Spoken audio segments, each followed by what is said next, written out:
वाहिगुरु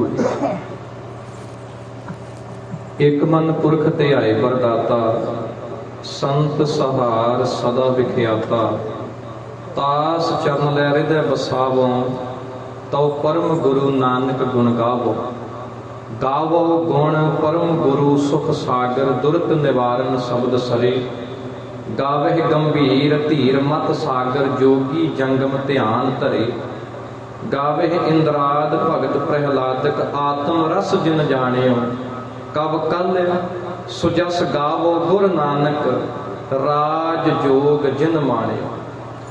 समुची कायनात दे सरवत कुल जहान दे वादी चवर छत्र तखत दे मालिक साहिब सतगुरु सच्चे पातशाह धन धन साहिब श्री गुरु ग्रंथ साहिब महाराज जी की पावन पवित्र हजूरी विच जुड़ बैठे सतसंगी जनों, प्रथम सतगुरु धन धन श्री गुरु नानक देव सच्चे पातशाह महाराज जिन्हां दी पवित्र आमद दे उस पवित्र दिहाड़े नूं मुख रख करके असीं सतगुरां दी पावन गोद विच जुड़ बैठे हाँ। प्रथम सतगुरु धन धन साहिब श्री गुरु नानक देव महाराज पातशाह महाराज जी की अकाली अते अगमी जोत के छेवें वारस मीरी पीरी दे मादक दल भंजन गुर सूरमे जोधे सतगुरु श्री अकाल तख्त साहब के सिरजक धन धन साहिब सतगुरु श्री गुरु हरगोबिंद सच्चे पातशाह महाराज वालों सिख कौम नूं बख्शिश की हुई ढाडी कला की इस वडमुली अते उत्तम संगीतक रवायत राहीं प्रथम सतगुरु धन धन साहिब श्री गुरु नानक देव सच्चे पातशाह महाराज जी की पवित्र आमद के इतिहास अते सतगुरां दी पवित्र जीवन हयाती विचों सतगुरां दे कुछ कचोज कहण तो पहला दोवें हाथ जोड़ के सतगुरां दी पावन हजूरी दे अदब नूं मुख रख करके दास दे नमाणे जथे नूं कुछ कहण दी असीस बख्शो अते फतेह अर्ज करो। आखो जी वाहिगुरु जी का खालसा वाहिगुरु जी की फतेह। धन धन साहिब श्री गुरु ग्रंथ साहिब सच्चे पातशाह महाराज जी दे बाणी संग्रह जिस बाणी संग्रह दे विच 35 महापुरुष सुभाएमान हन पर सत संगत जी 35 महापुरुषों का आप जी दे नाल मैं जिक्र करदियां होया इस गल नूं स्पष्ट करके अगे चलां क्योंकि धन धन साहिब श्री गुरु ग्रंथ साहिब सच्चे पातशाह महाराज जी दे विच 35 महापुरुषों की बाणी है। ये गल भी साडी सिख रवायत दे विच सीना बसीना चलदी आ रही है। इस तो इलावा साडे सिख कौम के विद्वानों की एक प्रणाली होर है जो इस गल नाल सहमत है कि धन धन श्री गुरु ग्रंथ साहिब महाराज सच्चे पातशाह जी दे विच 36 महापुरखों की बाणी है। जो भाई मरदाना जी के परथाए जो शब्द है उस शब्द नूं कुछ विद्वान भाई मरदाना जी का शब्द कह के चलते हैं। सो मुकदी गल धन धन श्री गुरु ग्रंथ साहिब महाराज सच्चे पातशाह महाराज जी की बाणी संग्रह दे विच महापुरखों की इस लड़ी के विचों 11 भट्ट साहबान का जिक्र होता। 11 भट्ट साहबान जो श्री गुरु अर्जन देव सच्चे पातशाह महाराज जिस समय गोइंदवाल साहब की धरती ते गुरता गद्दीपुर विराजमान हुए तब भट्ट साहबान भाई कल सहार भट्ट जी की अगवाई विच श्री गुरु अर्जन देव सच्चे पातशाह महाराज जी के दरबार विच जो शामिल हुए अते सतगुरां दे सिख अखवाए। इन्हां ही भट्ट साहबान दे विचों एक भट्ट कीरत जी होए जिहड़े धन धन श्री गुरु हरगोबिंद सच्चे पातशाह महाराज जी की पहली जंग दे विच शहीद का मरतबा भी इन्हां ने प्राप्त किया। सो भट्ट साहबान जी की बाणी विच जो मैं पहला सवैया जो आप जी दे नाल साझा कीता है कव कल सजस गावों गुरु नानक राज जोग जिन माणियो। जदों धन धन श्री गुरु नानक देव सच्चे पातशाह महाराज जी का चलाया होया वो पंथ एक सदी तो वध अपनी उम्र हंडा चुका सी। जदों गुरु अर्जन देव सच्चे पातशाह महाराज गुरता गद्दी ते बैठे इस समय तक धन श्री गुरु नानक देव पातशाह महाराज जी दे वल्लों चलाए हुए पंथ नूं एक सदी तो वध दा समा हो चुका सी। इस समय तक धन धन श्री गुरु अर्जन देव महाराज जी के दरबार विच आउण वाले भट्ट साहबान ने सिख धर्म की उस महानता नूं समझिया अते सिख धर्म दे चलाएमान सिख धर्म नूं इस संसार दे विच शुरू करन वाले निर्मल पंथ दा आगाज करन वाले धन धन श्री गुरु नानक देव सच्चे पातशाह महाराज जी की उस महान महानता नूं भी भट्ट साहबान ने समझिया जिहदे करके भट्ट साहबान ने गुरु अर्जन देव महाराज अते गुरु अर्जन देव पातशाह महाराज जी तो पहला हो चुके गुरु साहबान की सिफत दे विच सवैये उचारण कीते। सब भट्ट साहबान वो मनुख सन जो सतगुरां दी हजूरी विच रह करके सतगुरां दे कोल रह करके सतगुरां दी शोह विच रह करके सतगुरां दा ही स्वरूप हो निबड़े सन। जो सतगुरां दे अत प्रेमी अते सतगुरां दा जिन्हां ने बहुत ज्यादा प्यार लिया वो भट्ट साहबान जिन्हां ने एक सदी तो चले हुए उस सिख धर्म की महानता अपनी अंतर दृष्टि नाल अते सतगुरां दी हजूरी विच रह करके समझिया अते उस समझ दे विचों उन्हां ने सतगुरां दी अते सिख धर्म की सिफत दे विच सवैये उचारण कीते। मैं इस नुकते तो गल शुरू करा कव कल सजस गावो गुर नानक राज जोग जिन माणियो। भट्ट कल सहार जी फरमाउंदे ने कि मैं गुरु पातशाह जी का नमाणा भट्ट कल ये फरमाउंदा हां कि मैं उस पवित्र गुरु उस महान गुरु की सिफत गाउंदा हां जिस गुरु ने राज अते जोग का तख्त इस दुनिया दे विच स्थापित कीता। कव कल सजस गावो गुर नानक उस महान गुरु नानक दे गुण गाउंदा हां जिस गुरु ने राज अते जोग का सिलसिला इस संसार विच चलाया। कव कल सजस गावो गुरु नानक राज जोग जिन माणियो। ये राज अते जोग का सिलसिला इस दुनिया दे विच धन धन श्री गुरु नानक देव महाराज जी की आमद के नाल ही शुरू होया। गुरु नानक पातशाह महाराज जी तो पहला भारती उप महादीप विच कई धर्म सन जिन्हां दे विचों कुछ धर्म जिन्हां धर्मां दा जिहड़े धर्म इस भारत की धरती दे विच पैदा होए कुछ धर्म जिन्हां नूं सामी धर्म आखिया जांदा सी। जेकर भारत की धरती ते पैदा होए धर्मां की गल करिए तां गुरु नानक देव पातशाह महाराज जी दे वल्लों चलाए हुए सिख पंथ तो पहला यसु मसीह की आमद तो 250 साल पहला बुद्ध मत ते जैन मत का इस धरती ते आगाज होया। भारत की धरती ते बुद्ध मत अते जैन मत तो भी पहला एक बहुत ही पुरातन संस्कृति का जिक्र होंदा जिसनूं सनातन संस्कृति आख्या जाता। इसे ही सनातन संस्कृति के 108 ग्रंथां नूं मनण वाले लोकां नूं हिंदू धर्म का नाम दिता जाता। सो साध संगत जी बुद्ध मत अते जैन मत नूं इस भारत की धरती ते गर्क करने वाला जेकर कोई धर्म है तो वह सनातन धर्म है। सनातन धर्म का एक अनुयायी सी शंकराचार्य। जदों शंकराचार्य ने भांप लिया कि बुद्ध मत अते जैन मत ब्राह्मणवाद के वड्डे मुखालफी हैं ब्राह्मणवाद की वड्डी मुखालफत करते हैं ਤਾਂ ਸ਼ੰਕਰਾਚਾਰੀਆ ਨੇ ਆਪਣੇ ਉਦਮ ਦੇ ਨਾਲ ਬੁੱਧ ਮਤ ਅਤੇ ਜੈਨ ਮਤ ਨੂੰ ਭਾਰਤ ਦੀ ਧਰਤੀ ਤੋਂ ਖਦੇੜ ਕੇ ਰੱਖ ਦਿੱਤਾ। ਹੁਣ ਸਾਧ ਸੰਗਤ ਜੀ, ਇਸੇ ਹੀ ਬ੍ਰਾਹਮਣਵਾਦ ਦੇ ਵਿਰੋਧ ਵਿੱਚ ਅਤੇ ਇਹ ਜੋ ਬ੍ਰਾਹਮਣਵਾਦ ਜੋ ਗੁਰੂ ਨਾਨਕ ਪਾਤਸ਼ਾਹ ਮਹਾਰਾਜ ਜੀ ਦੀ ਆਮਦ ਦੇ ਸਮੇਂ ਲੋਧੀ ਵੰਸ਼ ਦੇ ਰਾਜ ਦੇ ਅਧੀਨ ਇੱਕ ਦਾਨਵ ਬਣ ਚੁੱਕਾ ਸੀ, ਇਸ ਸਮੁੱਚੀ ਸੜਦੀ ਹੋਈ ਲਕਾਈ ਨੂੰ ਠਾਰਨ ਵਾਸਤੇ ਅਕਾਲ ਪੁਰਖ ਦੇ ਹੁਕਮ ਨਾਲ ਧੰਨ ਧੰਨ ਸ੍ਰੀ ਗੁਰੂ ਨਾਨਕ ਦੇਵ ਪਾਤਸ਼ਾਹ ਮਹਾਰਾਜ ਜੀ ਦਾ ਪ੍ਰਕਾਸ਼ ਇਸ ਪੰਜਾਬ ਦੀ ਧਰਤੀ ਤੇ ਹੋਇਆ। ਤਲਵੰਡੀ ਨਗਰ ਜੋ ਦਰਿਆ ਰਾਵੀ ਤੋਂ ਪੱਛਮ ਵਾਲੇ ਪਾਸੇ ਹੈ, ਜੋ ਪੰਜਾਬ ਦਾ ਹਿੱਸਾ ਹੈ, ਇਹ ਪੰਜ ਦਰਿਆਈ ਧਰਤੀ ਦੀ ਇੱਕ ਖੁਸ਼ਕਿਸਮਤੀ ਸੀ। ਪੰਜ ਦਰਿਆਈ ਖਿੱਤੇ ਦੀ ਇੱਕ ਖੁਸ਼ਕਿਸਮਤੀ ਸੀ ਕਿ ਅਕਾਲ ਪੁਰਖ ਦੇ ਹੁਕਮ ਨਾਲ ਧੰਨ ਧੰਨ ਸ੍ਰੀ ਗੁਰੂ ਨਾਨਕ ਦੇਵ ਸੱਚੇ ਪਾਤਸ਼ਾਹ ਮਹਾਰਾਜ ਇਸ ਪੰਜਾਬ ਦੀ ਧਰਤੀ ਤੇ ਆਏ। ਭੱਟ ਸਾਹਿਬਾਨ ਫਰਮਾਉਂਦੇ ਨੇ, ਆਪ ਨਾਰਾਇਣ ਕਲਾ ਧਾਰ ਜਗ ਮਹਿ ਪਰਵਰਿਓ, ਨਿਰੰਕਾਰ ਆਕਾਰ ਜੋਤ ਜਗ ਮੰਡਲ ਕਰਿਓ।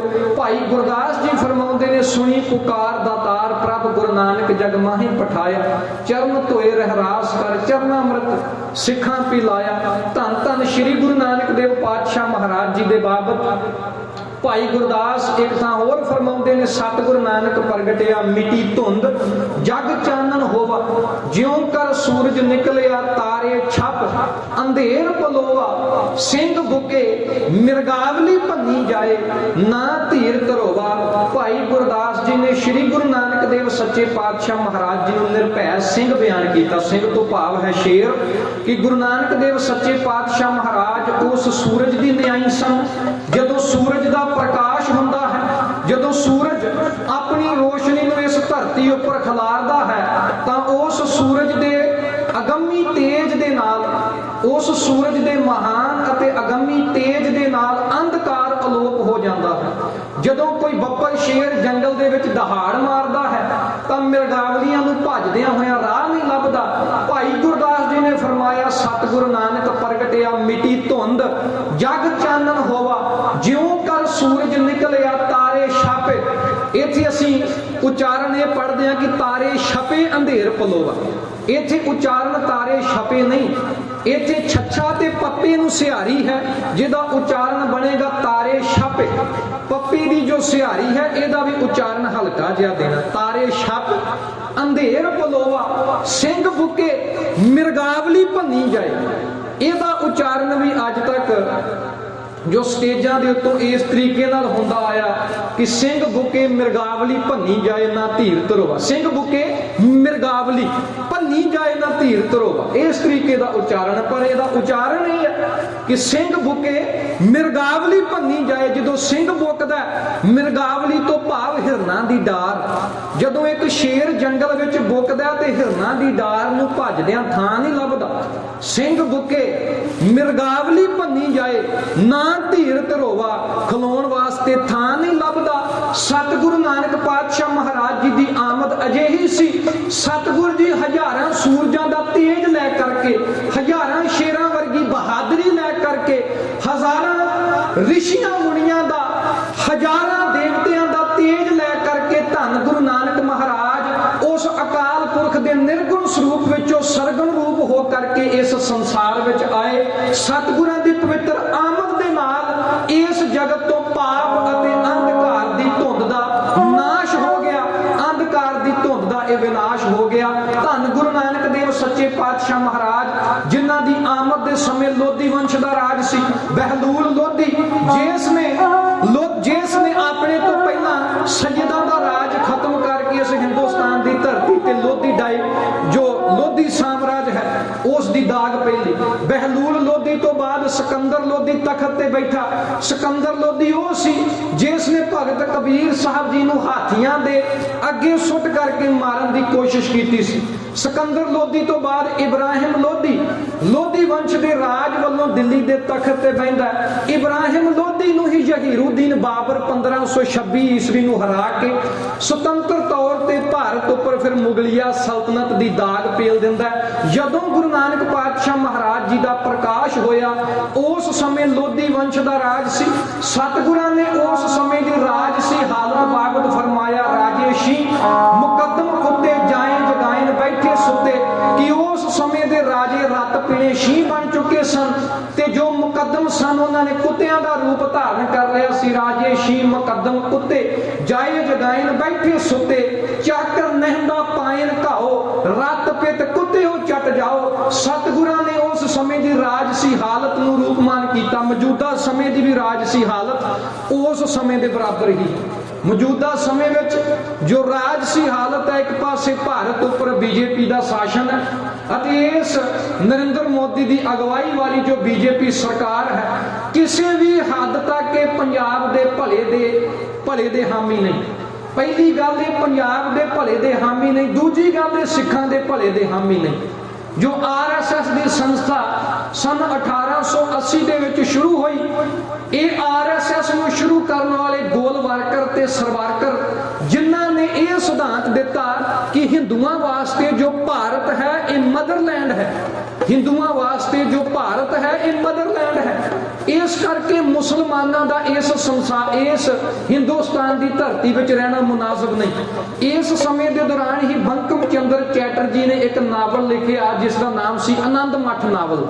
इस आनंद मठ नावल दे विच उसने ये गल सामने लियांदी कि लंबे समय तो हिंदू लोग मुसलमानों के गुलाम सन ते हुण अंग्रेज़ों का राज आया।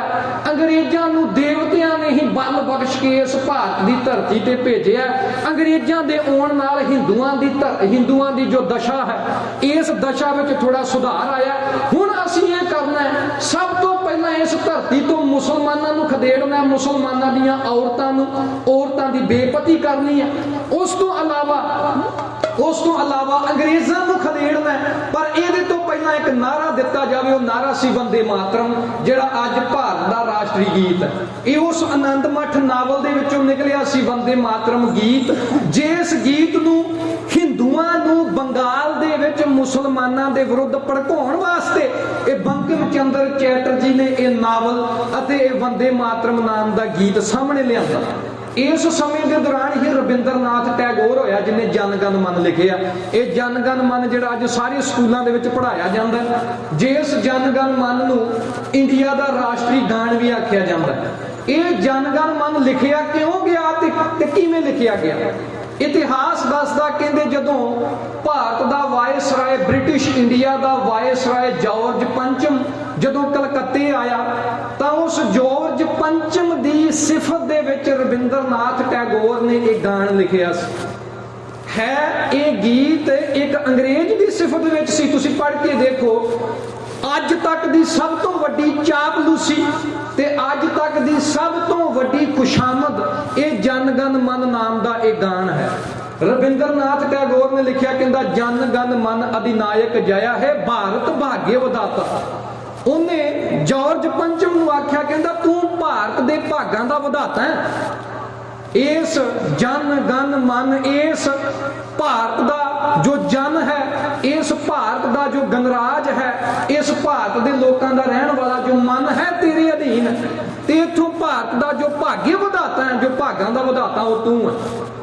मुकदी गल 1947 तो बाद जो देश आजाद होया, वंदे मातरम नूं क्योंकि उस समय कांग्रेस की सरकार सी, जवाहर लाल नेहरू जो किसी समय RSS का फुल टाइमर सी, डॉक्टर भीमराव अंबेडकर ने संविधान लिख दिता ते इस समय के दौरान ही नेहरू की हदायत नाल वंदे मातरम नूं भारत का राष्ट्रीय गीत घोषित कर दिता अते जनगण मन नूं भारत का राष्ट्रीय गान घोषित कर दिता अते रविंद्रनाथ टैगोर दे इस गाने नूं क्योंकि अंग्रेज़ों के समय इसने नोबल प्राइज प्राप्त कर लिया सी ते नोबल प्राइज भी उन्हां नूं मिले जिन्हां ने अंग्रेज़ों की खुशामद की। अजकल जिन्हां नूं पद्मश्री ते पद्म विभूषण मिल रहे हैं वो भी उन्होंने मिल रहे हैं जिहड़े मौजूदा समय दे विच सरकार दे पिट्ठू ने। हुण तुसीं देखो साध संगत जी, मिल्खा सिंह साडा सिख होया 1984 के समय मिल्खा सिंह ने कदे भी हा दा नारा नहीं मारिया, जिहदे करके भारतीय सरकार ने उसनूं अपने नाल गठजोड़ विच रखिया। अमिताभ बच्चन नूं भारत रत्न मिलिया, क्यों मिलिया? उन्हें नारा दिता कहंदा जिन्हां ने इंदिरा गांधी नूं मारिया उन्हां दे घरां विच भी खून दे छट्टे पैने चाहिए ने। जनरल सुबेग सिंह जां सरदार कपूर सिंह ICS जिन्होंने साची साखी किताब लिखी, अंग्रेज़ों के समय डिप्टी कमिश्नर सन, अंग्रेज़ों के राज तो बाद भी आजाद भारत में भी वो डिप्टी कमिश्नर रहे। जदों चंदू लाल त्रिवेदी ਅਤੇ ਜਵਾਹਰ ਲਾਲ ਨਹਿਰੂ ਨੇ ਜਦੋਂ ਇਹ ਆਖਿਆ ਕਿ 1947 ਦੀ ਵੰਡ ਦੇ ਤਹਿਤ ਜਿਹੜੇ ਸਿੱਖ ਲੋਕ ਜਿਹੜੇ ਸਿੱਖ ਲੋਕ ਪੱਛਮੀ ਪੰਜਾਬ ਚੋਂ ਲਹਿੰਦੇ ਪੰਜਾਬ ਚੋਂ ਇੱਧਰ ਆ ਰਹੇ ਨੇ, ਇਹਨਾਂ ਉੱਪਰ ਸਖਤੀ ਕੀਤੀ ਜਾਵੇ ਕਿਉਂਕਿ ਇਹ ਜਰਾਇਮ ਪੇਸ਼ਾ ਲੋਕ ਨੇ। ਤਾਂ ਸਰਦਾਰ ਕਪੂਰ ਸਿੰਘ ਮਰਜੀਵੜਾ ਸਿੰਘ ਡਿਪਟੀ ਕਮਿਸ਼ਨਰ ਦੀ ਪੋਸਟ ਤੇ ਸੀ, ਉਹਨੇ ਪਰਵਾਹ ਨਹੀਂ ਕੀਤੀ। ਉਹਨੇ ਆਖਿਆ, ਕਹਿੰਦਾ ਜਿਹੜੇ ਲੋਕ ਅੱਜ ਸਿੱਖਾਂ ਨੂੰ ਜਰਾਇਮ ਪੇਸ਼ਾ ਕਹਿ ਰਹੇ ਨੇ, ਜੇ ਉਹਨਾਂ ਦੇ ਧਰਮ ਦੀ, ਜੇਕਰ ਉਹਨਾਂ ਦੇ ਇਤਿਹਾਸ ਦੀ ਵਿਆਖਿਆ ਕੀਤੀ ਜਾਵੇ, ਗੱਲ ਬਹੁਤ ਦੂਰ ਤੱਕ ਜਾਵੇਗੀ। ਜਿਹੜੇ ਸਿੱਖਾਂ ਨੂੰ ਲੋਕਾਂ ਦੀਆਂ ਧੀਆਂ ਭੈਣਾਂ ਦੀ ਇੱਜ਼ਤ ਤੇ ਹੱਥ ਪਾਉਣ ਵਾਲੇ ਕਹਿ ਰਹੇ ਨੇ, ਜੇ ਉਹਨਾਂ ਦੇ ਚਰਿੱਤਰ ਦੀ ਚੀਰ-ਫਾੜ ਕੀਤੀ ਜਾਵੇ ਤੇ ਗੱਲ ਬਹੁਤ ਦੂਰ ਤੱਕ ਜਾਏਗੀ। ਜਿਹਦੇ ਕਰਕੇ ਸਰਦਾਰ ਕਪੂਰ ਸਿੰਘ ਨੂੰ ਵੀ ਸਸਪੈਂਡ ਕਰ ਦਿੱਤਾ। ਰਾਜੇਸ਼ੀ ਮੁਕੱਦਮ ਕੁੱਤੇ ਜਾਏ ਜਗਾਇਨ ਬੈਠੇ ਸੁੱਤੇ, ਤੇ ਸਰਦਾਰ ਕਪੂਰ ਸਿੰਘ ਵਰਗੇ ਇਮਾਨਦਾਰ ਅਫਸਰਾਂ ਨੂੰ ਉਹਨਾਂ ਉੱਪਰ ਭ੍ਰਿਸ਼ਟਾਚਾਰ ਦਾ ਦੋਸ਼ ਲਗਾ ਕਰਕੇ ਉਹਨਾਂ ਨੂੰ ਨੌਕਰੀ ਤੋਂ ਬਰਖਾਸਤ ਕਰ ਦਿੱਤਾ। ਜਨਰਲ ਸੁਬੇਗ ਸਿੰਘ ਵਰਗਿਆਂ ਨੂੰ ਛੋਟੇ ਜਿਹੇ ਰਿਟਾਇਰਮੈਂਟ ਤੋਂ ਇੱਕ ਦਿਨ ਪਹਿਲਾਂ ਤੁਸੀਂ ਦੇਖੋ, ਰਾਜੇਸ਼ੀ ਮੁਕੱਦਮ ਕੁੱਤੇ, ਇੱਥੇ ਰਾਜਿਆਂ ਦਾ ਤੇ ਮੁਕੱਦਮਾਂ ਦਾ ਇੱਥੇ ਰੋਲ ਇੱਕ ਕੁੱਤੇ ਤੋਂ ਘੱਟ ਨਹੀਂ, ਇੱਕ ਰੱਤ ਪੀਣੇ ਸ਼ੀਂਹ ਤੋਂ ਘੱਟ ਨਹੀਂ। ਜਿਸ ਅਫਸਰ ਨੇ ਮੁਕਤੀ ਵਾਹਿਨੀ ਦੀ ਫੌਜ ਤਿਆਰ ਕਰਕੇ ਬੰਗਲਾਦੇਸ਼ ਆਜ਼ਾਦ ਕਰਵਾਇਆ, ਉਸ ਨੂੰ ਰਿਟਾਇਰਮੈਂਟ ਤੋਂ ਇੱਕ ਦਿਨ ਪਹਿਲਾਂ ਇਸ ਕਰਕੇ ਸਸਪੈਂਡ ਕਰ ਦਿੱਤਾ ਕਿਉਂਕਿ ਉਹ ਸਿੱਖ ਹੈ। ਸਾਧ ਸੰਗਤ ਜੀ, ਰਾਜੇਸ਼ੀ ਮੁਕੱਦਮ ਕੁੱਤੇ ਸਤਿਗੁਰਾਂ ਦੇ ਸਮੇਂ ਇਹ ਰਾਜਸੀ ਹਾਲਤ ਸੀ, ਧਾਰਮਿਕ ਹਾਲਤ ਵੀ ਕੋਈ ਬਹੁਤੀ ਸਾਰਥਿਕ ਨਹੀਂ ਸੀ। ਸਤਿਗੁਰਾਂ ਦੇ ਸਮੇਂ ਸਮਾਜਿਕ ਹਾਲਤ ਵੀ ਕੋਈ ਬਹੁਤੀ ਸਾਰਥਿਕ ਨਹੀਂ ਸੀ। ਸਤਿਗੁਰਾਂ ਨੇ ਫਰਮਾਇਆ, ਰੰਨਾਂ ਹੋਈਆਂ ਬੋਧੀਆਂ ਪੁਰਸ਼ ਹੋਏ ਸਿਆਦ, ਸੀਲ ਸੰਜਮ ਸਤ ਭੰਨੀ ਖਾਣਾ ਖਾਜ ਆਹਾਜ। ਸਤਿਗੁਰਾਂ ਨੇ ਫਰਮਾਇਆ, ਉਸ ਸਮੇਂ ਕਲੀ ਅੰਦਰ ਨਾਨਕਾ ਜਿਨ੍ਹਾਂ ਦਾ ਅਵਤਾਰ, ਪੁੱਤ ਜਨੂਰਾ ਧੀ ਜਨੂਰੀ ਜੋਰੂ ਜਿਨ੍ਹਾਂ ਦਾ ਸਿਕਦਾਰ। ਉਸ ਸਮੇਂ ਇਸਤਰੀ ਦਾ ਕਿਰਦਾਰ, ਉਸ ਸਮੇਂ ਪੁਰਸ਼ ਦਾ ਕਿਰਦਾਰ, ਰੰਨਾਂ ਹੋਈਆਂ ਬੋਧੀਆਂ ਪੁਰਸ਼ ਹੋਏ ਸਿਆਦ, ਸਿਆਦ ਤੋਂ ਭਾਵ ਰਾਖਸ਼। ਉਸ ਸਮੇਂ ਸਮਾਜਿਕ ਹਾਲਤ ਵੀ ਕੋਈ ਬਹੁਤੀ ਸਾਰਥਿਕ ਨਹੀਂ ਸੀ। ਇਸ ਸਮੇਂ ਦੀ ਸਮਾਜਿਕ, ਧਾਰਮਿਕ ਤੇ ਰਾਜਨੀਤਿਕ ਉਥਲ ਪੁਥਲ ਨੂੰ ਮੁੱਖ ਰੱਖ ਕਰਕੇ ਇਸ ਲੁਕਾਈ ਨੇ ਅਕਾਲ ਪੁਰਖ ਦੇ ਚਰਨਾਂ ਵਿੱਚ ਅਰਦਾਸ ਕੀਤੀ। ਇੱਕ ਪਾਸੇ ਉਸ ਲੁਕਾਈ ਦੀ ਅਰਦਾਸ ਸੀ, ਇੱਕ ਪਾਸੇ ਮਾਤਾ ਤ੍ਰਿਪਤਾ ਜੀ ਦੀ ਅਰਦਾਸ ਸੀ, ਜਿਨ੍ਹਾਂ ਦੇ ਘਰ ਵਿੱਚ 5 ਸਾਲ ਦੀ ਧੀ ਬੀਬੀ ਨਾਨਕੀ ਸੀ। ਉਹਨਾਂ ਨੂੰ ਸੰਤਾਨ ਦੀ ਜ਼ਰੂਰਤ ਸੀ, ਪੁੱਤਰ ਦੀ ਜ਼ਰੂਰਤ ਸੀ। ਇੱਕ ਪਾਸੇ ਉਸ ਧਰਤੀ ਨੇ ਅਕਾਲ ਪੁਰਖ ਦੇ ਚਰਨਾਂ ਵਿੱਚ ਅਰਜ਼ੋਈ ਕੀਤੀ ਕਿ ਸਤਿਗੁਰ ਜੀਓ, ਅਕਾਲ ਪੁਰਖ ਜੀਓ, ਆਪਣੇ ਨਿਰਗੁਣ ਦੇ ਵਿੱਚੋਂ ਸਰਗੁਣ ਸਰੂਪ ਵਟਾ ਕਰਕੇ ਕੋਈ ਮਹਾਨ ਆਤਮਾ ਨੂੰ ਇਸ ਸੰਸਾਰ ਵਿੱਚ ਭੇਜੋ, ਜੋ ਤਪਦੇ ਹੋਏ ਹਿਰਦਿਆਂ ਨੂੰ ਠਾਰੇ, ਜੋ ਇਸ ਪਸਰ ਚੁੱਕੀ ਕੂੜ ਦੀ ਪਾਲ ਨੂੰ ਮੇਟ ਕੇ ਚਾਨਣ ਦਾ ਪ੍ਰਕਾਸ਼ ਕਰੇ। ਇਸ ਸੰਸਾਰ ਵਿੱਚ ਮਹਾਨ ਰਹਿਬਰ ਨੂੰ ਭੇਜੋ। ਅਕਾਲ ਪੁਰਖ ਨੇ ਧਰਤੀ ਦੀ ਅਤੇ ਮਾਤਾ ਤ੍ਰਿਪਤਾ ਜੀ ਦੀ ਇਸ ਰਲਵੀਂ ਪੁਕਾਰ ਨੂੰ ਸੁਣ ਕਰਕੇ ਧੰਨ ਧੰਨ ਸ਼੍ਰੀ ਗੁਰੂ ਨਾਨਕ ਦੇਵ ਸੱਚੇ ਪਾਤਸ਼ਾਹ ਮਹਾਰਾਜ ਜੀ ਦੀ ਪਵਿੱਤਰ ਆਮਦ ਦਾ ਬੰਦ ਨੂੰ ਇਉਂ ਬੰਦ ਦਿੱਤਾ।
ਅੱਜ ਸਤਿਗੁਰੂ ਸ੍ਰੀ ਗੁਰੂ ਨਾਨਕ ਦੇਵ ਸੱਚੇ ਪਾਤਸ਼ਾਹ ਮਹਾਰਾਜ ਜੀ ਦਾ ਪ੍ਰਕਾਸ਼ ਸੰਨ 1469 ਈਸਵੀ ਨੂੰ ਰਾਏ ਹੋਏ ਦੀ ਤਲਵੰਡੀ ਵਿਖੇ, ਜੋ ਮੌਜੂਦਾ ਸਮੇਂ ਵਿੱਚ ਪਾਕਿਸਤਾਨ ਵਿਖੇ ਹੈ ਅਤੇ ਜਿਸ ਅਸਥਾਨ ਦਾ ਨਾਮ ਹੁਣ ਨਨਕਾਣਾ ਸਾਹਿਬ ਕਰਕੇ ਪ੍ਰਸਿੱਧ ਹੈ, ਇਸ ਪਵਿੱਤਰ ਮਕਾਮ ਤੇ ਧੰਨ ਧੰਨ ਸਾਹਿਬ ਸ੍ਰੀ ਗੁਰੂ ਨਾਨਕ ਦੇਵ ਸੱਚੇ ਪਾਤਸ਼ਾਹ ਮਹਾਰਾਜ ਜੀ ਦਾ ਪ੍ਰਕਾਸ਼ ਹੋਇਆ। ਇਤਿਹਾਸਕਾਰਾਂ ਨੇ ਧੰਨ ਗੁਰੂ ਨਾਨਕ ਦੇਵ ਸੱਚੇ ਪਾਤਸ਼ਾਹ ਮਹਾਰਾਜ ਜੀ ਦੇ ਪ੍ਰਕਾਸ਼ ਦੀ ਤਰੀਕ ਬਾਬਤ ਵੀ ਦੋ ਵਿਚਾਰਾਂ ਸਿੱਖ ਸਰੋਤਿਆਂ ਦੇ ਸਾਹਮਣੇ ਰੱਖੀਆਂ ਹਨ। ਪਹਿਲੀ ਵਿਚਾਰ ਇਹ ਹੈ ਕਿ ਧੰਨ ਗੁਰੂ ਨਾਨਕ ਪਾਤਸ਼ਾਹ ਮਹਾਰਾਜ ਜੀ ਦਾ ਪ੍ਰਕਾਸ਼ 15 ਅਪ੍ਰੈਲ ਸੰਨ 1469 ਈਸਵੀ ਨੂੰ ਹੋਇਆ ਅਤੇ ਦੂਸਰੀ ਵਿਚਾਰ ਇਹ ਹੈ ਕਿ ਗੁਰੂ ਨਾਨਕ ਪਾਤਸ਼ਾਹ ਮਹਾਰਾਜ ਜੀ ਦਾ ਪ੍ਰਕਾਸ਼ ਕੱਤਕ ਦੀ ਪੂਰਨਮਾਸ਼ੀ ਨੂੰ ਹੋਇਆ, ਕੱਤਕ ਵਦੀ ਏਕਮ ਨੂੰ। ਸਾਧ ਸੰਗਤ ਜੀ, ਜੋ ਧੰਨ ਧੰਨ ਗੁਰੂ ਨਾਨਕ ਪਾਤਸ਼ਾਹ ਮਹਾਰਾਜ ਜੀ ਦੇ ਕੱਤਕ ਦੀ ਪੂਰਨਮਾਸ਼ੀ ਨੂੰ ਪ੍ਰਕਾਸ਼ ਪੁਰਬ ਮਨਾਉਣ ਦਾ ਵਿਚਾਰ ਹੈ, ਇਸ ਵਿਚਾਰ ਦਾ ਸਰੋਤ ਭਾਈ ਬਾਲਾ ਜੀ ਵਾਲੀ ਜਨਮ ਸਾਖੀ ਹੈ। ਭਾਈ ਬਾਲਾ ਜੀ, ਜਿਨ੍ਹਾਂ ਦੇ ਬਾਬਤ ਰਵਾਇਤ ਇਹ ਦੱਸਦੀ ਹੈ ਕਿ ਭਾਈ ਮਰਦਾਨਾ ਜੀ ਅਤੇ ਭਾਈ ਬਾਲਾ ਜੀ ਗੁਰੂ ਨਾਨਕ ਪਾਤਸ਼ਾਹ ਮਹਾਰਾਜ ਜੀ ਦੇ ਨਿੱਤ ਦੇ ਸਾਥੀ ਸਨ।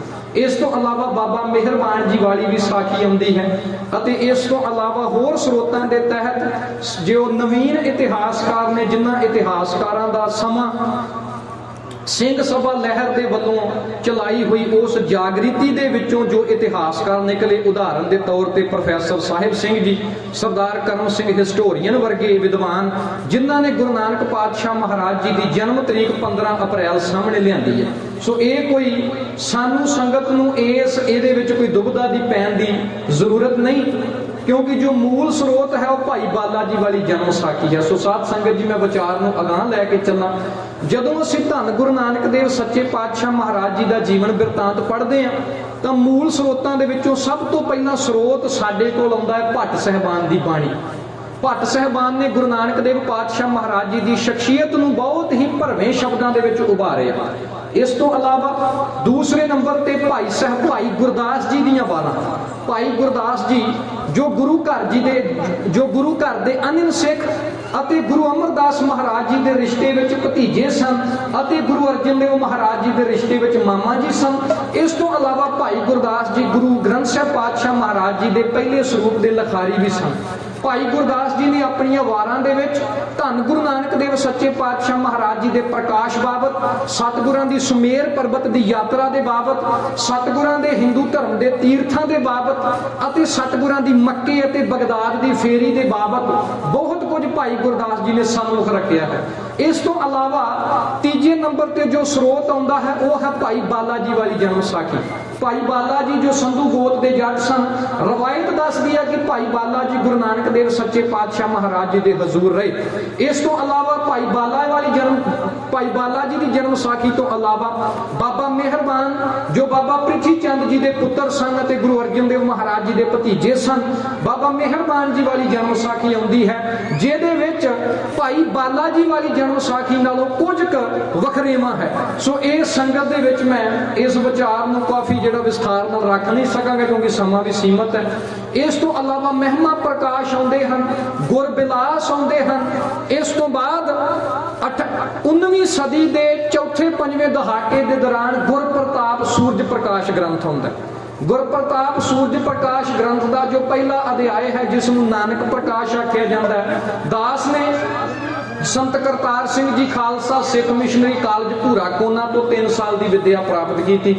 ਸੰਤ ਕਰਤਾਰ ਸਿੰਘ ਜੀ ਖਾਲਸਾ ਜੋ ਦਮਦਮੀ ਟਕਸਾਲ ਦੇ 13ਵੇਂ ਮੁਖੀ ਸਨ, ਸੰਤ ਜਰਨੈਲ ਸਿੰਘ ਜੀ ਤੋਂ ਪਹਿਲਾਂ ਉਹਨਾਂ ਦੇ ਜਨਮ ਸਥਾਨ ਤੇ ਉਹਨਾਂ ਦੇ ਪੁੱਤਰ ਭਾਈ ਮਨਜੀਤ ਸਿੰਘ ਜੀ ਜੋ ਮੌਜੂਦਾ ਸਮੇਂ ਵਿੱਚ ਸ਼੍ਰੋਮਣੀ ਗੁਰਦੁਆਰਾ ਪ੍ਰਬੰਧਕ ਕਮੇਟੀ ਦੇ ਮੈਂਬਰ ਵੀ ਹਨ, ਉਹਨਾਂ ਨੇ ਉਦਮ ਉਪਰਾਲੇ ਦੇ ਨਾਲ ਸ਼੍ਰੋਮਣੀ ਗੁਰਦੁਆਰਾ ਪ੍ਰਬੰਧਕ ਕਮੇਟੀ ਦੀ ਹਦਾਇਤ ਅਨੁਸਾਰ ਸੰਤ ਕਰਤਾਰ ਸਿੰਘ ਜੀ ਦੇ ਜਨਮ ਅਸਥਾਨ ਤੇ ਇਹ ਮਹਾਨ ਵਿਦਿਆ ਦਾ ਕੇਂਦਰ ਨਿਯਤ ਕੀਤਾ, ਜਿੱਥੇ 3 ਸਾਲਾਂ ਬਾਅਦ ਬੈਚ ਬਦਲਿਆ ਜਾਂਦਾ ਹੈ, ਜਿੱਥੇ ਪ੍ਰਚਾਰਕ ਸਿੰਘ, ਰਾਗੀ ਸਿੰਘ ਅਤੇ ਤਬਲਾ ਵਾਦਕ ਸਿੰਘ ਤਿਆਰ ਕੀਤੇ ਜਾਂਦੇ ਹਨ। ਦਾਸ ਦੇ ਚੰਗੇ ਭਾਗ ਹਨ ਕਿ ਦਾਸ ਨੇ ਸੰਤਾਂ ਦੀ ਉਸ ਚਰਨ ਛੋਹ ਪ੍ਰਾਪਤ ਧਰਤੀ ਦੇ ਉੱਪਰ ਖੁੱਲੇ ਹੋਏ ਉਸ ਵਿਦਿਆਲੇ ਤੋਂ ਵਿਦਿਆ ਪ੍ਰਾਪਤ ਕੀਤੀ ਹੈ, ਜਿੱਥੇ ਸਤਿਗੁਰਾਂ ਵੱਲੋਂ ਬਖਸ਼ਿਸ਼ ਕੀਤੀ ਹੋਈ ਮਤਬੁੱਧ ਅਨੁਸਾਰ ਦਾਸ ਨੇ ਸੂਰਜ ਪ੍ਰਕਾਸ਼ ਗ੍ਰੰਥ ਨੂੰ ਵਾਚਨ ਦਾ ਯਤਨ ਕੀਤਾ ਤੇ ਜੋ ਨਾਨਕ ਪ੍ਰਕਾਸ਼ ਅਧਿਆਇ ਹੈ ਇਹ ਕਵੀ ਸੰਤੋਖ ਸਿੰਘ ਜੀ ਨੇ ਭਾਈ ਬਾਲਾ ਜੀ ਵਾਲੀ ਜਨਮ ਸਾਖੀ ਦੇ ਆਧਾਰ ਤੇ ਹੀ ਲਿਖਿਆ ਹੈ।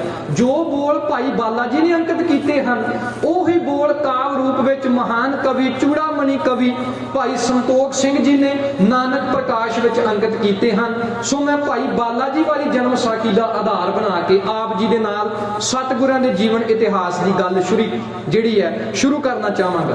ਧੰਨ ਗੁਰੂ ਨਾਨਕ ਦੇਵ ਸੱਚੇ ਪਾਤਸ਼ਾਹ ਮਹਾਰਾਜ ਜੀ ਦਾ ਪ੍ਰਕਾਸ਼ ਹੋਇਆ।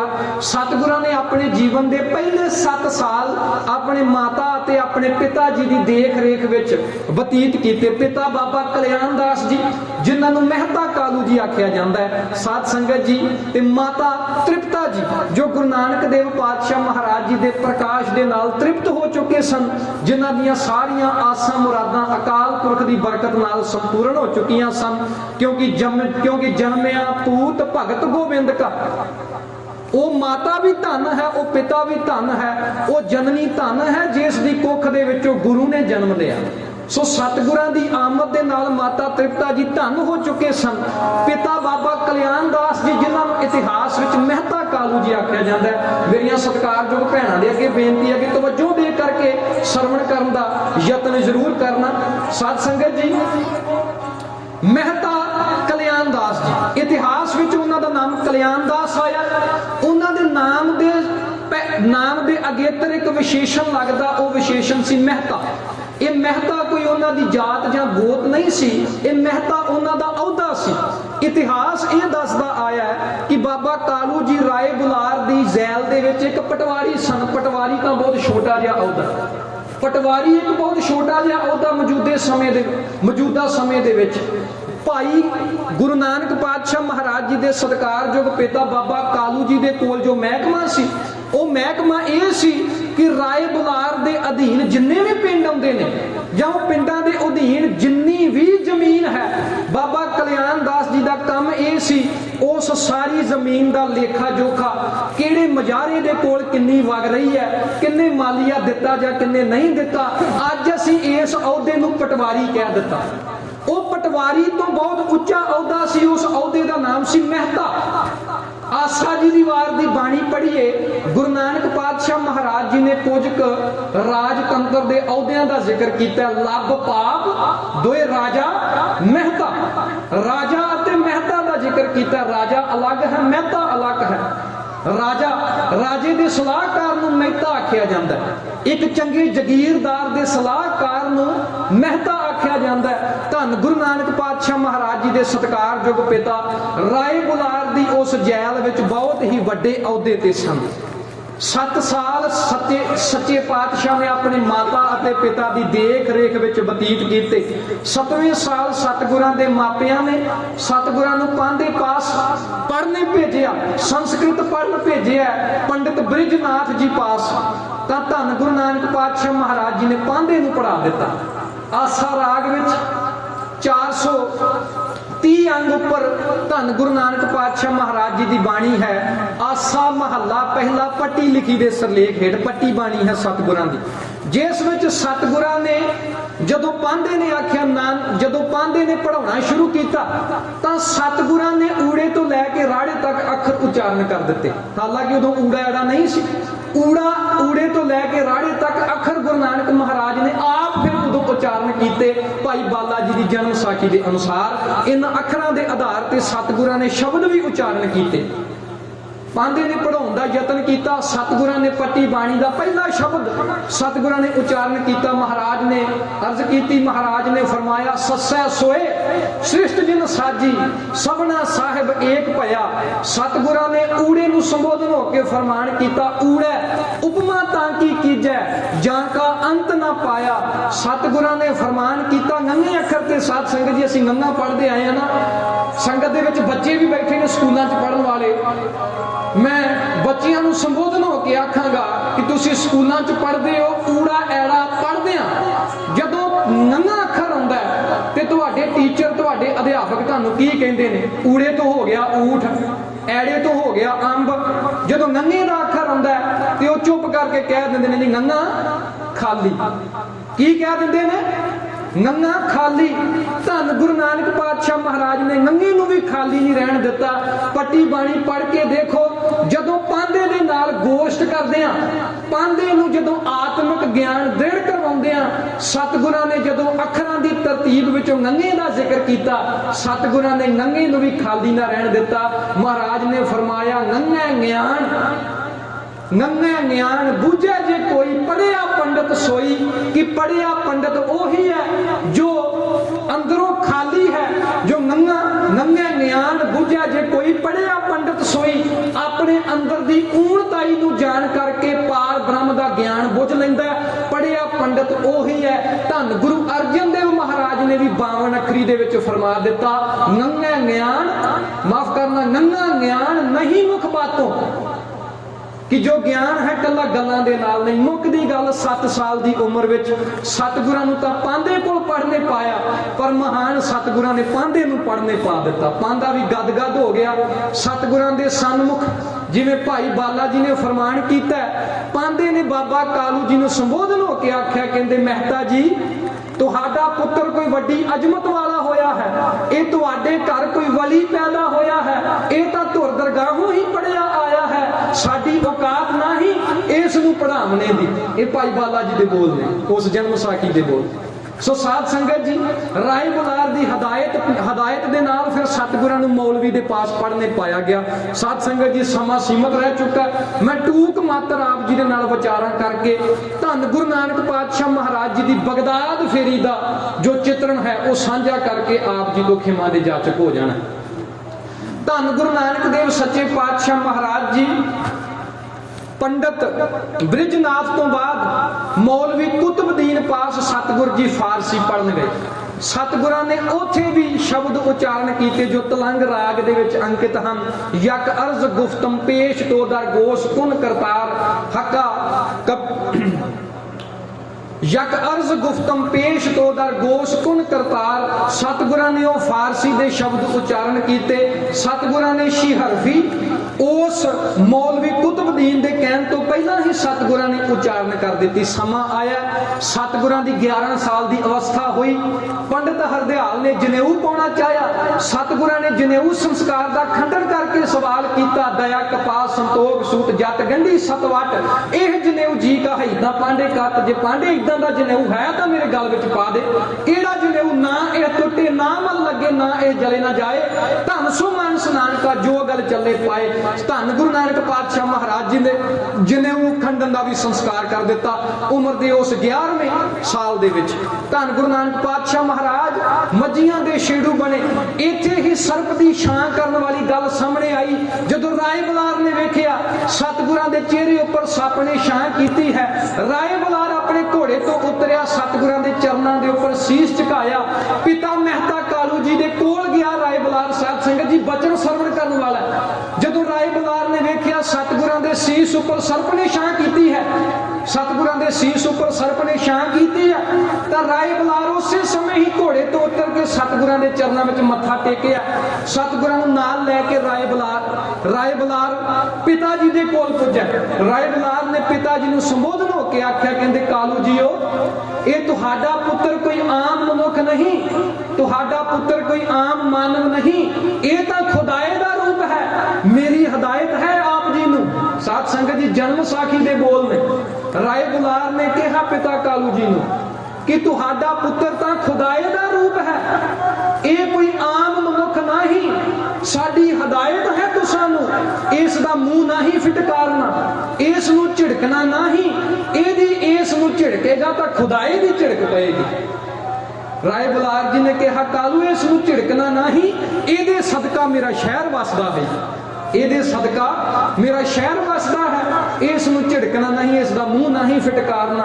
धन गुरु नानक पातशाह महाराज जी दे अनेकां चोज जदों सतगुर जी जीवन दे 18वें ते 19वें साल दे विच सतगुर जी पुजे तां पिंड बटाला निवासी बाबा मूल चंद जी खत्री उन्हां दी पुत्री बीबी सुलखनी दे नाल सतगुरां दा आनंद कारज होया।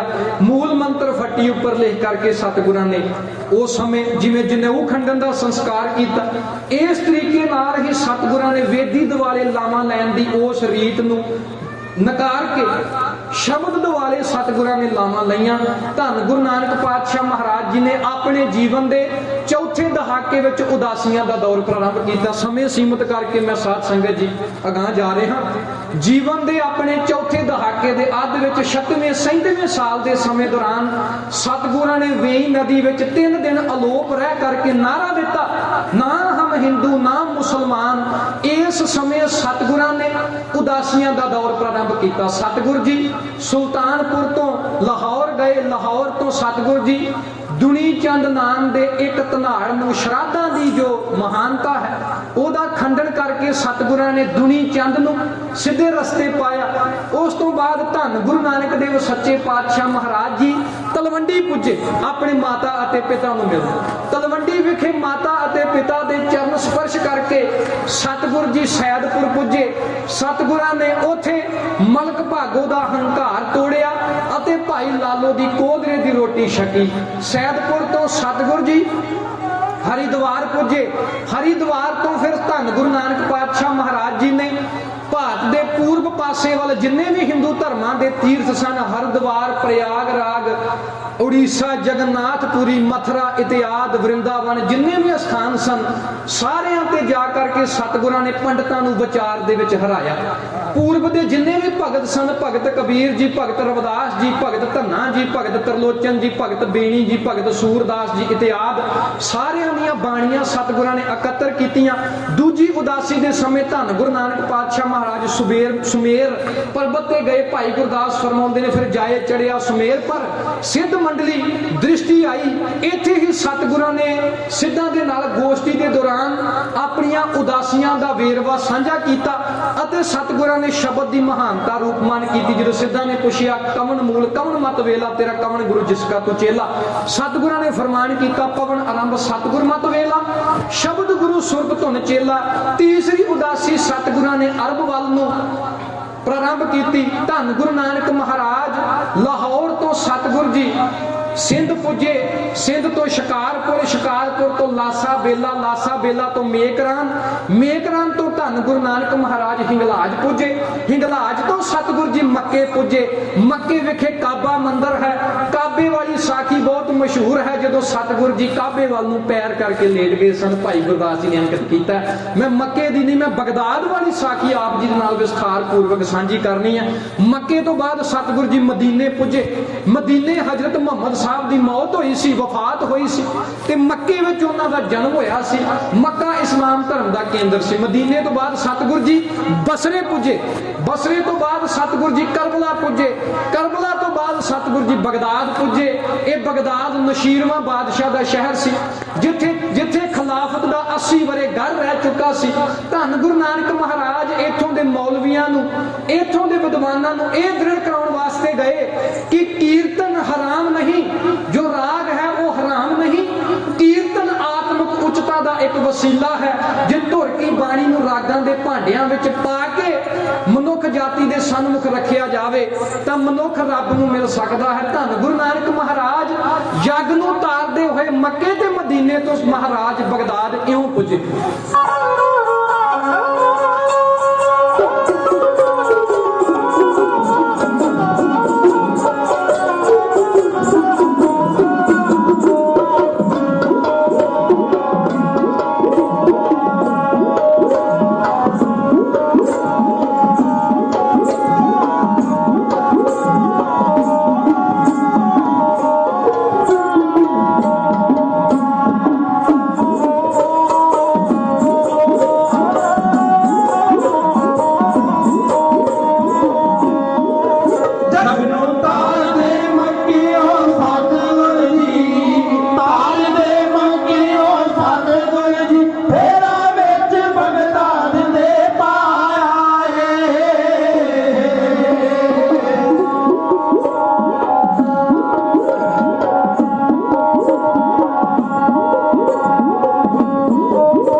ਬਗਦਾਦ ਦੇ ਰਹਿਣ ਵਾਲੇ ਉਹਨਾਂ ਕੱਟੜਪੰਥੀ ਖਿਲਾਫਤ ਦੇ ਹਮਾਇਤੀਆਂ ਨੂੰ ਸਤਿਗੁਰਾਂ ਨੇ ਰਾਗ ਦੀ ਮਹਾਨਤਾ ਦ੍ਰਿੜ ਕਰਵਾਉਣ ਵਾਸਤੇ ਸਤਿਗੁਰਾਂ ਨੇ ਬਗਦਾਦ ਵਿੱਚ ਕਿਆਮ ਕੀਤਾ। ਬਗਦਾਦ ਸ਼ਹਿਰ ਦੀ ਵੀ ਇਸਲਾਮ ਦੀ ਦੁਨੀਆ ਵਿੱਚ ਇੱਕ ਆਪਣੀ ਮਹਾਨਤਾ ਹੈ।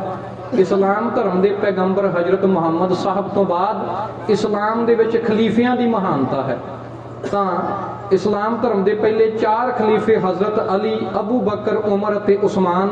ਇਹਨਾਂ ਤੋਂ ਬਾਅਦ ਹਜ਼ਰਤ ਅਲੀ ਦਾ ਪੁੱਤਰ ਹਸਨ ਜਿਹਦੇ ਕੋਲ ਖਿਲਾਫਤ ਰਹੀ। ਹਸਨ ਤੋਂ ਬਾਅਦ ਦਮਿਸ਼ਕ ਦੇ ਹਾਕਮਾਂ ਦੇ ਕੋਲ ਖਿਲਾਫਤ ਰਹੀ। ਖਿਲਾਫਤ ਤੋਂ ਭਾਵ ਹੈ ਪ੍ਰਤੀਨਿਧਤਾ। ਪੈਗੰਬਰ ਤੋਂ ਬਾਅਦ ਜੇਕਰ ਸਮੁੱਚੀ ਦੁਨੀਆ ਦੇ ਮੁਸਲਮਾਨਾਂ ਨੂੰ ਕੋਈ ਕੰਟਰੋਲ ਕਰਨ ਵਾਲੀ ਕੋਈ ਤਾਕਤ ਹੈ ਤਾਂ ਉਹ ਖਲੀਫਾ ਹੈ। ਜਿਵੇਂ ਸਿੱਖ ਧਰਮ ਦੇ ਵਿੱਚ ਸ਼੍ਰੀ ਅਕਾਲ ਤਖਤ ਸਾਹਿਬ ਸਿੱਖ ਕੌਮ ਦਾ ਕੇਂਦਰ ਬਿੰਦੂ ਹੈ। ਇਸ ਸ਼੍ਰੀ ਅਕਾਲ ਤਖਤ ਸਾਹਿਬ ਤੋਂ ਹੀ ਸਿੱਖ ਕੌਮ ਦੀਆਂ ਸਾਰੀਆਂ ਸੰਸਥਾਵਾਂ ਇੱਕ ਸੂਤਰ ਵਿੱਚ ਵੱਧਦੀਆਂ ਹਨ। ਹਾਲਾਂਕਿ ਮੌਜੂਦਾ ਸਮੇਂ ਵਿੱਚ ਸ਼੍ਰੀ ਅਕਾਲ ਤਖਤ ਸਾਹਿਬ ਦੇ ਨਿਜ਼ਾਮ ਦਾ ਅਤੇ ਪ੍ਰਬੰਧ ਦਾ ਸਿਲਸਿਲਾ ਉਹ ਪੁਰਾਤਨ ਸਿੰਘਾਂ ਵਾਲਾ ਨਹੀਂ, ਪਰ ਸਿਧਾਂਤਕ ਤੌਰ ਤੇ ਸ਼੍ਰੀ ਅਕਾਲ ਤਖਤ ਸਾਹਿਬ ਦੀ ਸੰਸਥਾ ਸਿੱਖ ਕੌਮ ਦੀ ਸਰਵਉੱਚ ਸੰਸਥਾ ਹੈ। ਇਹ ਇੱਕ ਵੱਖਰਾ ਵਿਸ਼ਾ। ਇਸ ਤਰੀਕੇ ਨਾਲ ਹੀ ਖਲੀਫੇ ਇਸਲਾਮ ਧਰਮ ਦੇ ਵਿੱਚ ਮਹਾਨਤਾ ਰੱਖਦੇ ਹਨ। ਮੈਂ ਸੰਖੇਪ 'ਚ ਹੀ ਰੱਖਾਂ। ਧੰਨ ਗੁਰੂ ਨਾਨਕ ਪਾਤਸ਼ਾਹ ਮਹਾਰਾਜ ਜੀ ਨੇ ਬਗਦਾਦ ਦੇ ਇੱਕ ਕਬਰਸਤਾਨ ਵਿੱਚ ਕਿਆਮ ਕੀਤਾ। ਭਾਈ ਗੁਰਦਾਸ ਜੀ ਫਰਮਾਉਂਦੇ ਨੇ, ਫਿਰ ਬਾਬਾ ਗਿਆ ਬਗਦਾਦ ਨੂੰ, ਬਾਹਰ ਜਾਏ ਕੀਆ ਅਸਥਾਨਾ। ਇੱਕ ਬਾਬਾ ਅਕਾਲ ਰੂਪ, ਦੂਜਾ ਰਵਾਬੀ ਮਰਦਾਨਾ। ਕਹਿੰਦੇ ਇੱਕ ਅਕਾਲ ਪੁਰਖ ਦਾ ਸਵਰੂਪ ਧੰਨ ਗੁਰੂ ਨਾਨਕ ਪਾਤਸ਼ਾਹ ਮਹਾਰਾਜ, ਤੇ ਇੱਕ ਬਾਤ ਤਾਂ ਉਦੋਂ ਬਣ ਗਈ ਗੱਡੀ ਤੇ ਬਾਤ ਤਾਂ ਉਦੋਂ ਬਣ ਗਈ ਜਦੋਂ ਸਤਿਗੁਰਾਂ ਦਾ ਰਵਾਬੀ ਸਾਥੀ ਮਰਦਾਨਾ ਵੀ ਸਤਿਗੁਰਾਂ ਦੇ ਨਾਲ ਹੋ ਤੁਰਿਆ। ਸਤਿਗੁਰਾਂ ਨੇ ਉਸ ਸ਼ਹਿਰ ਵਿੱਚ ਧੰਨ ਗੁਰੂ ਨਾਨਕ ਪਾਤਸ਼ਾਹ ਮਹਾਰਾਜ ਜੀ ਨੇ ਅੰਮ੍ਰਿਤ ਵੇਲੇ ਨੂੰ ਮੁੱਖ ਰੱਖ ਕਰਕੇ ਆਸਾ ਅਤੇ ਪ੍ਰਭਾਤੀ ਰਾਗ ਵਿੱਚ ਜਪਜੀ ਸਾਹਿਬ ਅਤੇ ਆਸਾ ਜੀ ਦੀ ਵਾਰ ਦਾ ਆਲਾਪ ਸਤਿਗੁਰਾਂ ਨੇ ਕੀਤਾ। ਇਸ ਤੋਂ ਪਹਿਲਾਂ ਗੁਰੂ ਨਾਨਕ ਮਹਾਰਾਜ ਜੀ ਨੇ ਭਾਈ ਮਰਦਾਨਾ ਜੀ, ਜੋ ਭਾਈ ਮਰਦਾਨਾ ਜੀ ਨੇ ਸਤਿਗੁਰਾਂ ਅੱਗੇ ਬੇਨਤੀ ਕੀਤੀ ਕਿ ਸਤਿਗੁਰ ਜੀ ਮੈਂ ਸ਼ਹਿਰ ਦੇਖਣਾ ਚਾਹੁੰਦਾ, ਤਾਂ ਗੁਰੂ ਨਾਨਕ ਮਹਾਰਾਜ ਜੀ ਨੇ ਭਾਈ ਮਰਦਾਨੇ ਨੂੰ ਕਿਹਾ ਕਿ ਜਿਸ ਤਰ੍ਹਾਂ ਕੌਡੇ ਰਾਕਸ਼ ਦੇ ਦੇਸ਼ ਵਿੱਚ ਵੀ ਆਪ ਜੀ ਨੇ ਜ਼ਿੱਦ ਕੀਤੀ ਸੀ, ਤਾਂ ਉਹਨਾਂ ਨੇ ਜੋ ਆਪ ਜੀ ਦੇ ਨਾਲ ਵਰਤਾਓ ਕੀਤਾ ਸੀ, ਆਪ ਜੀ ਦੇ ਮਨ ਵਿੱਚ ਕੋਈ ਡਰ ਨਹੀਂ। ਤਾਂ ਭਾਈ ਮਰਦਾਨਾ ਜੀ ਨੇ ਆਖਿਆ ਸਤਿਗੁਰ ਜੀ ਆਪ ਜੀ ਦੀ ਇਜਾਜ਼ਤ ਹੋਵੇ ਮੈਂ ਸ਼ਹਿਰ ਦੇਖਣਾ ਚਾਹੁੰਦਾ। ਭਾਈ ਮਰਦਾਨਾ ਗੁਰੂ ਨਾਨਕ ਮਹਾਰਾਜ ਜੀ ਦੇ ਉਸ ਹੁਕਮ ਦੇ ਨਾਲ ਸ਼ਹਿਰ ਦੇਖਣ ਵਾਸਤੇ ਰਵਾਨਾ ਹੋ ਗਿਆ। ਉਧਰ ਪੀਰ ਅਬਦੁਲ ਕਾਦਰ ਬੈਠਾ ਹੈ ਪੀਰ ਦਸਤਗੀਰ ਦੀ ਗੱਦੀ ਤੇ। ਇਹ ਪੀਰ ਅਬਦੁਲ ਕਾਦਰ ਜੋ ਈਰਾਨ ਦੇ ਜਲਾਨ ਸ਼ਹਿਰ ਦਾ ਰਹਿਣ ਵਾਲਾ ਸੀ, ਬੜੀ ਉੱਚੀ ਸੁੱਚੀ ਕਰਨੀ ਵਾਲਾ ਸੀ ਪੀਰ ਅਬਦੁਲ ਕਾਦਰ, ਜੋ ਪੀਰ ਦਸਤਗੀਰ ਦੀ ਗੱਦੀ ਦੇ ਉੱਪਰ ਬੈਠਾ ਹੋਇਆ ਸੀ। ਜਦੋਂ ਇਹਨੇ ਆਪਣੀ ਅੰਤਰ ਦ੍ਰਿਸ਼ਟੀ ਨਾਲ ਦੇਖਿਆ ਕਿ ਬਗਦਾਦ ਦੇ ਕਬਰਸਤਾਨ ਵਿੱਚ ਇੱਕ ਬਹੁਤ ਵੱਡਾ ਵਲੀ ਤੇ ਧਰਮਾਤਮਾ ਆਇਆ। 2 ਸ਼ਖਸੀਅਤਾਂ ਆਈਆਂ ਹਨ, ਸ਼ਖਸੀਅਤਾਂ ਜੋ ਬਹੁਤ ਹੀ ਉੱਚੇ ਸੁੱਚੇ ਤੇ ਜਪ ਤਪ ਵਾਲੀਆਂ ਹਨ। ਤਾਂ ਉਸ ਪੀਰ ਅਬਦੁਲ ਕਾਦਰ ਨੇ, ਦਸਤਗੀਰ ਨੇ ਆਪਣੇ ਇੱਕ ਚੇਲੇ ਨੂੰ ਭੇਜਿਆ। ਤਾਂ ਮਾਫ ਕਰਨਾ ਸਾਧ ਸੰਗਤ ਜੀ, ਜਦੋਂ ਪੀਰ ਦਸਤਗੀਰ ਅੰਤਰ ਧਿਆਨ ਹੋ ਕਰਕੇ ਇਹ ਸੋਚ ਰਿਹਾ ਸੀ ਕਿ ਸਾਡੇ ਸ਼ਹਿਰ ਦੇ ਵਿੱਚ ਇੱਕ ਬਹੁਤ ਵੱਡੇ ਧਰਮਾਤਮਾ ਪੁੱਜੇ ਨੇ, ਤਾਂ ਲਾਗੇ ਬੈਠੇ ਇੱਕ ਚੇਲੇ ਨੇ ਪੀਰ ਦਸਤਗੀਰ ਨੂੰ ਪੁੱਛਿਆ, ਪੀਰ ਜੀ ਆਪ ਜੀ ਦੇ ਮੁਸਕਰਾਉਣ ਦਾ ਕਾਰਨ? ਤਾਂ ਜਦੋਂ ਪੀਰ ਨੇ ਕਾਰਨ ਸਾਹਮਣੇ ਰੱਖਿਆ, ਦੱਸਿਆ ਕਾਰਨ ਕਿ ਸਾਡੇ ਸ਼ਹਿਰ ਵਿੱਚ ਇੱਕ ਵਲੀ ਧਰਮਾਤਮਾ ਪੁੱਜਾ, ਤਾਂ ਪੀਰ ਦੇ ਚੇਲੇ ਨੇ ਜ਼ਿੱਦ ਕੀਤੀ ਕਿ ਉਸ ਵਲੀ ਧਰਮਾਤਮਾ ਦੇ ਮੈਂ ਦੀਦਾਰ ਕਰਨਾ ਚਾਹੁੰਦਾ। ਪਰ ਪੀਰ ਨੇ ਆਖਿਆ ਤੂੰ ਉਹਨੂੰ ਪਹਿਚਾਣੇਗਾ ਕਿਵੇਂ? ਹੁਣ ਤੁਸੀਂ ਦੇਖੋ, ਇੱਕ ਪਾਸੇ ਭਾਈ ਮਰਦਾਨਾ ਸਤਿਗੁਰਾਂ ਅੱਗੇ ਜ਼ਿੱਦ ਕਰ ਰਿਹਾ, ਦੂਜੇ ਪਾਸੇ ਪੀਰ ਦਾ ਚੇਲਾ ਜ਼ਿੱਦ ਕਰ ਰਿਹਾ ਕਿ ਮੈਂ ਵਲੀ ਦੇ ਦੀਦਾਰ ਕਰਨੇ ਆ। ਉਧਰ ਭਾਈ ਮਰਦਾਨਾ ਸਤਿਗੁਰਾਂ ਤੋਂ ਹਦਾਇਤ ਲੈ ਕਰਕੇ ਬਗਦਾਦ ਵਿੱਚ ਜਾ ਅਪੜਿਆ। ਹੁਣ ਜਾਣ ਲੱਗਿਆ ਪੀਰ ਨੇ ਆਖਿਆ ਤੂੰ ਪਹਿਚਾਣੇਗਾ ਕਿਵੇਂ? ਉਸ ਮੁਰੀਦ ਨੇ ਆਖਿਆ ਆਪ ਜੀ ਕਿਰਪਾ ਕਰੋ, ਕੋਈ ਦ੍ਰਿਸ਼ਟੀ ਬਖਸ਼ੋ, ਉਸ ਵਲੀ ਨੂੰ ਮੈਂ ਇਸ ਦੁਨੀਆ ਦੇ ਆਮ ਲੋਕਾਂ ਦੇ ਵਿੱਚੋਂ ਪਹਿਚਾਣ ਸਕਾਂ। ਤਾਂ ਪੀਰ ਦਸਤਗੀਰ ਨੇ ਆਪਣੇ ਚੇਲੇ ਨੂੰ ਆਖਿਆ ਕਿ ਜੇ ਤੂੰ ਉਸ ਪੀਰ ਨੂੰ ਪਹਿਚਾਨਣਾ ਚਾਹੁੰਦਾ, ਉਸ ਵਲੀ ਅੱਲਾ ਨੂੰ ਪਹਿਚਾਨਣਾ ਚਾਹੁੰਦਾ, ਤਾਂ ਉਸ ਪੀਰ ਨੇ ਆਪਣੇ ਹੇਠਾਂ ਵਿਛੀ ਹੋਈ ਇੱਕ ਵਛਾਈ ਵਿੱਚੋਂ ਇੱਕ ਕਾਨਾ ਕੱਢ ਕੇ ਉਹਦੇ ਮੱਥੇ ਨਾਲ ਬੰਨ੍ਹ ਦਿੱਤਾ। ਨਾਲ ਹਦਾਇਤ ਕਰ ਦਿੱਤੀ ਕਿ ਜਦੋਂ ਤੂੰ ਸ਼ਹਿਰ ਵਿੱਚ ਜਾਵੇਂਗਾ, ਜਿਹੜਾ ਵਲੀ ਅੱਲਾ ਹੋਵੇਗਾ ਉਹ ਤੈਨੂੰ ਇਨਸਾਨ ਦਿਖਾਈ ਦੇਵੇਗਾ, ਬਾਕੀ ਆਮ ਮਨੁੱਖ ਤੈਨੂੰ ਜਾਨਵਰ ਦਿਖਾਈ ਦੇਣਗੇ। ਦੂਜੀ ਪਹਿਚਾਨ, ਉਹ ਵਲੀ ਅੱਲਾ ਦਾ ਜੋ ਸਿਰ ਹੈ ਉਹਦੇ ਧੜ ਤੋਂ 1 ਗਿੱਠ ਉੱਚਾ ਦਿਖਾਈ ਦੇਵੇਗਾ, ਜਿਹਦੇ ਕਹਿਣ ਤੋਂ ਭਾਵ ਉਸ ਵਲੀ ਅੱਲਾ ਨੇ ਆਪਣਾ ਸਿਰ ਪਾਰ ਬ੍ਰਹਮ ਅਕਾਲ ਪੁਰਖ ਨੂੰ ਦੇ ਦਿੱਤਾ ਹੋਇਆ। ਹੁਣ ਪੀਰ ਦੀ ਇਹ ਹਦਾਇਤ ਲੈ ਕੇ ਉਹ ਪੀਰ ਦਾ ਚੇਲਾ ਸ਼ਹਿਰ ਵਿੱਚ ਨਿਕਲਿਆ। ਸ਼ਹਿਰ ਦੇ ਵਿੱਚ ਫਿਰਦਿਆਂ ਫਿਰਦਿਆਂ ਉਸ ਦੀ ਨਿਗਾਹ ਪਈ ਹੈ ਭਾਈ ਮਰਦਾਨੇ ਤੇ।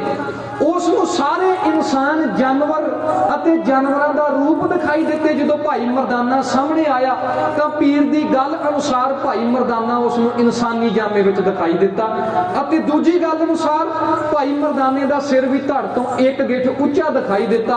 ਉਹ ਪੀਰ ਦਾ ਚੇਲਾ ਢਹਿ ਕੇ ਭਾਈ ਮਰਦਾਨੇ ਦੇ ਪੈਰਾਂ ਵਿੱਚ ਡਿੱਗ ਪਿਆ। ਭਾਈ ਮਰਦਾਨਾ ਜੀ ਨੇ ਇਹ ਸੋਚਿਆ, ਲੱਗਦਾ ਇਸ ਥਾਂ ਤੇ ਵੀ ਕੋਈ ਭਾਣਾ ਵਰਤ ਚੁੱਕਾ। ਭਾਈ ਮਰਦਾਨਾ ਜੀ ਨੇ ਉਸ ਪੀਰ ਦੇ ਚੇਲੇ ਤੋਂ ਜਾਨ ਛਡਾਉਣੀ ਚਾਹੀ। ਭਾਈ ਮਰਦਾਨਾ ਜੀ ਬਾਜ਼ਾਰਾਂ ਥਾਣੀ ਲੰਘਦੇ ਹੋਏ ਸਤਿਗੁਰੂ ਨਾਨਕ ਪਾਤਸ਼ਾਹ ਮਹਾਰਾਜ ਜੀ ਦੇ ਕੋਲ ਆ ਪੁੱਜੇ। ਹੁਣ ਉਧਰ ਪੀਰ ਦਾ ਚੇਲਾ ਵਾਹੋਦਾਈ ਕਰਦਾ ਆਪਣੇ ਪੀਰ ਕੋਲ ਪੁੱਜਿਆ, ਜਾ ਕੇ ਦਹਾਈ ਪਾਈ, ਕਹਿੰਦਾ ਲਾਹੌਲ ਵਿਲਾ ਕੁਵਤ, ਲਾਹੌਲ ਵਿਲਾ ਕੁਵਤ। ਪਰ ਜਾਂਦੇ ਜਾਂਦੇ ਭਾਈ ਮਰਦਾਨਾ ਜੀ ਦੱਸ ਗਏ ਸਨ ਪੀਰ ਦੇ ਚੇਲੇ ਨੂੰ ਕਿ ਮੈਂ ਵਲੀ ਅੱਲਾ ਨਹੀਂ। ਜਿਹੜੇ ਵਲੀ ਅੱਲਾ ਦੇ ਤੂੰ ਦੀਦਾਰ ਕਰਨਾ ਚਾਹੁੰਦਾ, ਉਹ ਵਲੀ ਅੱਲਾ ਤਾਂ ਕਬਰਸਤਾਨ ਵਿੱਚ ਬੈਠਾ, ਮੈਂ ਤਾਂ ਵਲੀ ਅੱਲਾ ਦਾ ਖਾਦਮ ਹਾਂ, ਵਲੀ ਅੱਲਾ ਦਾ ਚੇਲਾ ਹਾਂ। ਤਾਂ ਪੀਰ ਦੇ ਚੇਲੇ ਨੇ ਦਹਾਈ ਪਾਈ ਪੀਰ ਦੇ ਸਾਹਮਣੇ, ਕਹਿੰਦੇ ਲਾਹੌਲ ਵਿਲਾ ਕੁਵਤ। ਪੀਰ ਜੀ, ਅੱਜ ਇੱਕ ਅਜਿਹੀ ਅਜ਼ਮਤ ਵਾਲੇ ਮਨੁੱਖ ਦੇ ਦਰਸ਼ਨ ਕੀਤੇ ਹਨ ਜੋ ਆਪਣੇ ਆਪ ਨੂੰ ਵਲੀ ਅੱਲਾ ਦਾ ਚੇਲਾ ਕਹਿੰਦਾ। ਤੁਹਾਡੇ ਕਹਿਣ ਅਨੁਸਾਰ ਉਹ ਮੈਨੂੰ ਵਲੀ ਅੱਲਾ ਪ੍ਰਤੀਤ ਹੋਇਆ, ਪਰ ਤੁਸੀਂ ਦੇਖੋ ਜੇ ਵਲੀ ਅੱਲਾ ਦਾ ਚੇਲਾ ਐਡਾ ਡੱਢ ਹੈ ਤਾਂ ਵਲੀ ਅੱਲਾ ਕਿੱਡੀ ਉੱਚੀ ਸੁੱਚੀ ਕਰਨੀ ਵਾਲਾ ਹੋਵੇਗਾ। ਇੱਕ ਪਾਸੇ ਪੀਰ ਅਤੇ ਪੀਰ ਦਾ ਚੇਲਾ ਦੋਵੇਂ ਆਪਣੇ ਕਿਆਮ ਤੇ ਬੈਠੇ ਨੇ। ਉਧਰ ਬਗਦਾਦ ਦੇ ਕਬਰਸਤਾਨ ਵਿੱਚ ਧੰਨ ਗੁਰੂ ਨਾਨਕ ਪਾਤਸ਼ਾਹ ਮਹਾਰਾਜ ਜੀ ਨੇ ਇਹ ਹਦਾਇਤ ਕੀਤੀ ਕਿ ਮਰਦਾਨਿਆਂ, ਆਉਣ ਵਾਲੇ ਸਮੇਂ ਵਿੱਚ ਇਹ ਬਗਦਾਦ ਦੇ ਇਹਨਾਂ ਖਿਲਾਫਤ ਦੇ ਉਪਾਸ਼ਕਾਂ ਦਾ ਸਾਡੇ ਨਾਲ ਟਾਕਰਾ ਹੋਵੇਗਾ। ਪਹਿਲਾਂ ਅਕਾਲ ਪੁਰਖ ਦੇ ਚਰਨਾਂ ਵਿੱਚ ਧਿਆਨ ਜੋੜ ਕਰਕੇ ਅਸੀਂ ਅਕਾਲ ਪੁਰਖ ਤੋਂ ਕੁਝ ਤਾਕਤ ਲੈ ਲਈਏ, ਅਕਾਲ ਪੁਰਖ ਤੋਂ ਸ਼ਕਤੀ ਲੈ ਲਈਏ ਇਹਨਾਂ ਕੱਟੜਪੰਥੀਆਂ ਦੇ ਨਾਲ ਜੂਝਣ ਵਾਸਤੇ। ਧੰਨ ਗੁਰੂ ਨਾਨਕ ਪਾਤਸ਼ਾਹ ਮਹਾਰਾਜ ਨੇ ਹਦਾਇਤ ਕੀਤੀ, ਮਰਦਾਨਿਆਂ ਰਵਾਬ ਛੇੜ, ਖੁਦਾ ਦੀ ਸਿਫਤ ਸਲਾਹ ਵਿੱਚੋਂ ਖੁਦਾ ਦੇ ਦੀਦਾਰ ਕਰੀਏ। ਸਾਧ ਸੰਗਤ ਜੀ, ਆਖਰੀ ਵਾਰ ਕਹਿ ਕੇ ਮੈਂ ਸਮਾਪਤੀ ਕਰ ਦੇਣੀ ਹੈ। ਜੋ ਵਾਰ ਮੈਂ ਆਪ ਜੀ ਦੇ ਸਾਹਮਣੇ ਕਹਿਣ ਜਾ ਰਿਹਾ, ਇਹ ਢਾਡੀ ਕਲਾ ਦੀ ਪ੍ਰਾਤਨ ਵੰਨਗੀ ਹੈ, ਜਿਸ ਦੀ ਕਾਢ ਗਿਆਨੀ ਸੋਹਣ ਸਿੰਘ ਜੀ ਸੀਤਲ ਨੇ ਕੱਢੀ ਸੀ, ਜਿਸ ਨੂੰ ਗੱਡੀ ਛੰਦ ਆਖਿਆ ਜਾਂਦਾ। ਧੰਨ ਗੁਰੂ ਨਾਨਕ ਪਾਤਸ਼ਾਹ ਮਹਾਰਾਜ ਨੇ ਕਿਹਾ, ਮਰਦਾਨਿਆਂ ਰਵਾਬ ਛੇੜ, ਖੁਦਾ ਦੀ ਸਿਫਤ ਸਲਾਹ ਚੋਂ ਖੁਦਾ ਦੇ ਦੀਦਾਰ ਕਰੀਏ। ਭਾਈ ਮਰਦਾਨਾ ਜੀ ਨੇ ਰਵਾਬ ਛੇੜੀ। ਸਤਿਗੁਰਾਂ ਨੇ ਪ੍ਰਭਾਤੀ ਰਾਗ ਵਿੱਚ ਜਪਜੀ ਸਾਹਿਬ ਜੀ ਦੀ ਪੌੜੀ ਉਚਾਰਨ ਕੀਤੀ। ਪਾਤਾਲਾ ਪਾਤਾਲ, ਲੱਖ ਆਗਾਸਾਂ ਆਗਾਸ, ਓੜਕ ਓੜਕ ਭਾਲ ਥਕੇ ਵੇਦ, ਕਹਿਣ ਇੱਕ ਬਾਤ, ਸਹਿਸ 18 ਕਹਿਣ ਕਤੇਬਾਂ, ਅਸੂਲੂ ਇੱਕ ਧਾਤ। ਸਤਿਗੁਰਾਂ ਦੀ ਇਸ ਮਿੱਠੀ ਰਸਨਾ ਦੇ ਵਿੱਚੋਂ ਸ਼ਬਦ ਸਤਿਗੁਰ ਜੀ ਉਚਾਰਨ ਕਰ ਰਹੇ ਸਨ। ਜਾਂ ਆਕਾਸ਼ ਦੇ ਉਹ ਦੋ ਤਾਰੇ ਕਬਰਸਤਾਨ ਵਿੱਚ ਬੈਠੇ ਹੋਏ ਭਾਈ ਮਰਦਾਨਾ ਤੇ ਗੁਰੂ ਨਾਨਕ ਮਹਾਰਾਜ ਜੀ ਵੱਲ ਤੱਕ ਕੇ ਕੁਝ ਇਉਂ ਕਹਿਣ ਲੱਗੇ। ਉੱਚੇ ਖਲੋਗੇ ਸਨ।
ਦਿੱਤੀਆਂ ਆਸ ਆਸਾਂ ਦੇ ਆਸ ਆਸਾਂ ਦੇ ਔਲਾਦ ਨੇ ਬਣਦੀ ਸੁਬਾਹ ਤੇ ਤਾਰਿਆਂ ਦੀ ਰਾਣੀ ਨੀਂਦ ਨੇ ਰਾਣੀ ਨੀਂਦ ਨੇ ਪਸਾਰਿਆ ਜਾਦੂ ਐਸੀ ਉਦੋਂ ਸਾਰੇ ਜੱਗ ਤੇ ਜਾਦੂ ਲੱਗਦਾ ਜਾਦੂ ਲੱਗਦਾ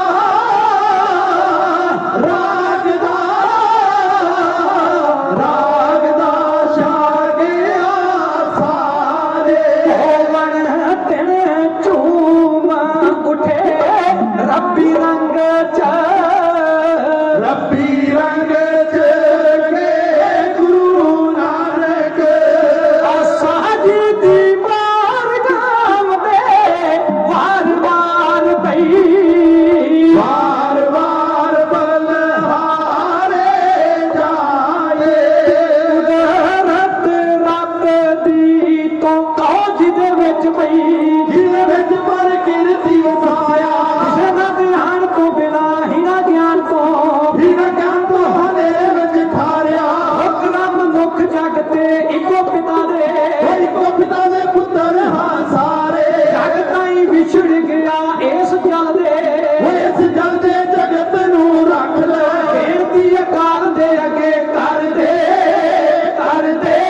ਦੁਖੜੇ ਦੁਖੀਆਂ ਦੇ ਦਾਤਾ ਹਰ ਦੇ ਧੰਨ ਗੁਰੂ ਨਾਨਕ ਪਾਤਸ਼ਾਹ ਮਹਾਰਾਜ ਜੀ ਦੇ ਕੀਤੇ ਹੋਏ ਇਸ ਆਲਾਪ ਨੇ ਸਾਰੇ ਬਗਦਾਦ ਸ਼ਹਿਰ ਵਿੱਚ ਸੁੰਨਸਾਨ ਸਤਿਗੁਰਾਂ ਦੀ ਇਸ ਆਵਾਜ਼ ਨਾਲ ਛਾ ਗਈ। ਜਦੋਂ ਖਿਲਾਫਤ ਦੇ ਇਹਨਾਂ ਅਨੁਯਾਈਆਂ ਨੂੰ ਪਤਾ ਲੱਗਾ ਕਿ ਇਸ ਸ਼ਹਿਰ ਦੇ ਵਿੱਚ ਜਿਸ ਸ਼ਹਿਰ ਵਿੱਚ ਰਾਗ ਹਰਾਮ ਹੈ, ਕੋਈ ਅਨਮਤੀਆ ਕੋਈ ਬਗਾਨੇ ਦੇਸ਼ ਤੋਂ ਆ ਕੇ ਇਸ ਸ਼ਹਿਰ ਵਿੱਚ ਰਾਗ ਦਾ ਆਲਾਪ ਕਰ ਰਿਹਾ ਹੈ, ਤਾਂ ਉਥੋਂ ਦੇ ਮੁੱਲਾਂ ਅਤੇ ਕਾਜ਼ੀਆਂ ਨੇ ਸਤਿਗੁਰਾਂ ਦੇ ਨਾਲ ਵਿਚਾਰ ਕਰਨ ਦਾ ਮਨ ਬਣਾਇਆ। ਸੋ ਮੈਂ ਸੰਖੇਪ ਵਿੱਚ ਹੀ ਕਹਿ ਕੇ ਜੋ ਅੰਤਮ ਉਹਨਾਂ ਕਾਜ਼ੀਆਂ ਦੇ ਅਤੇ ਮੁੱਲਾਂ ਦੇ ਪੀਰ ਅਬਦੁਲ ਕਾਦਰ ਦੇ ਜੋ ਪੀਰ ਦਸਤਗੀਰ ਦੀ ਗੱਦੀ ਤੇ ਬੈਠਾ ਸੀ, ਇਹਨਾਂ ਨੇ ਕੁਝ 3 ਸਵਾਲ ਸਤਿਗੁਰਾਂ ਨੂੰ ਪੁੱਛੇ।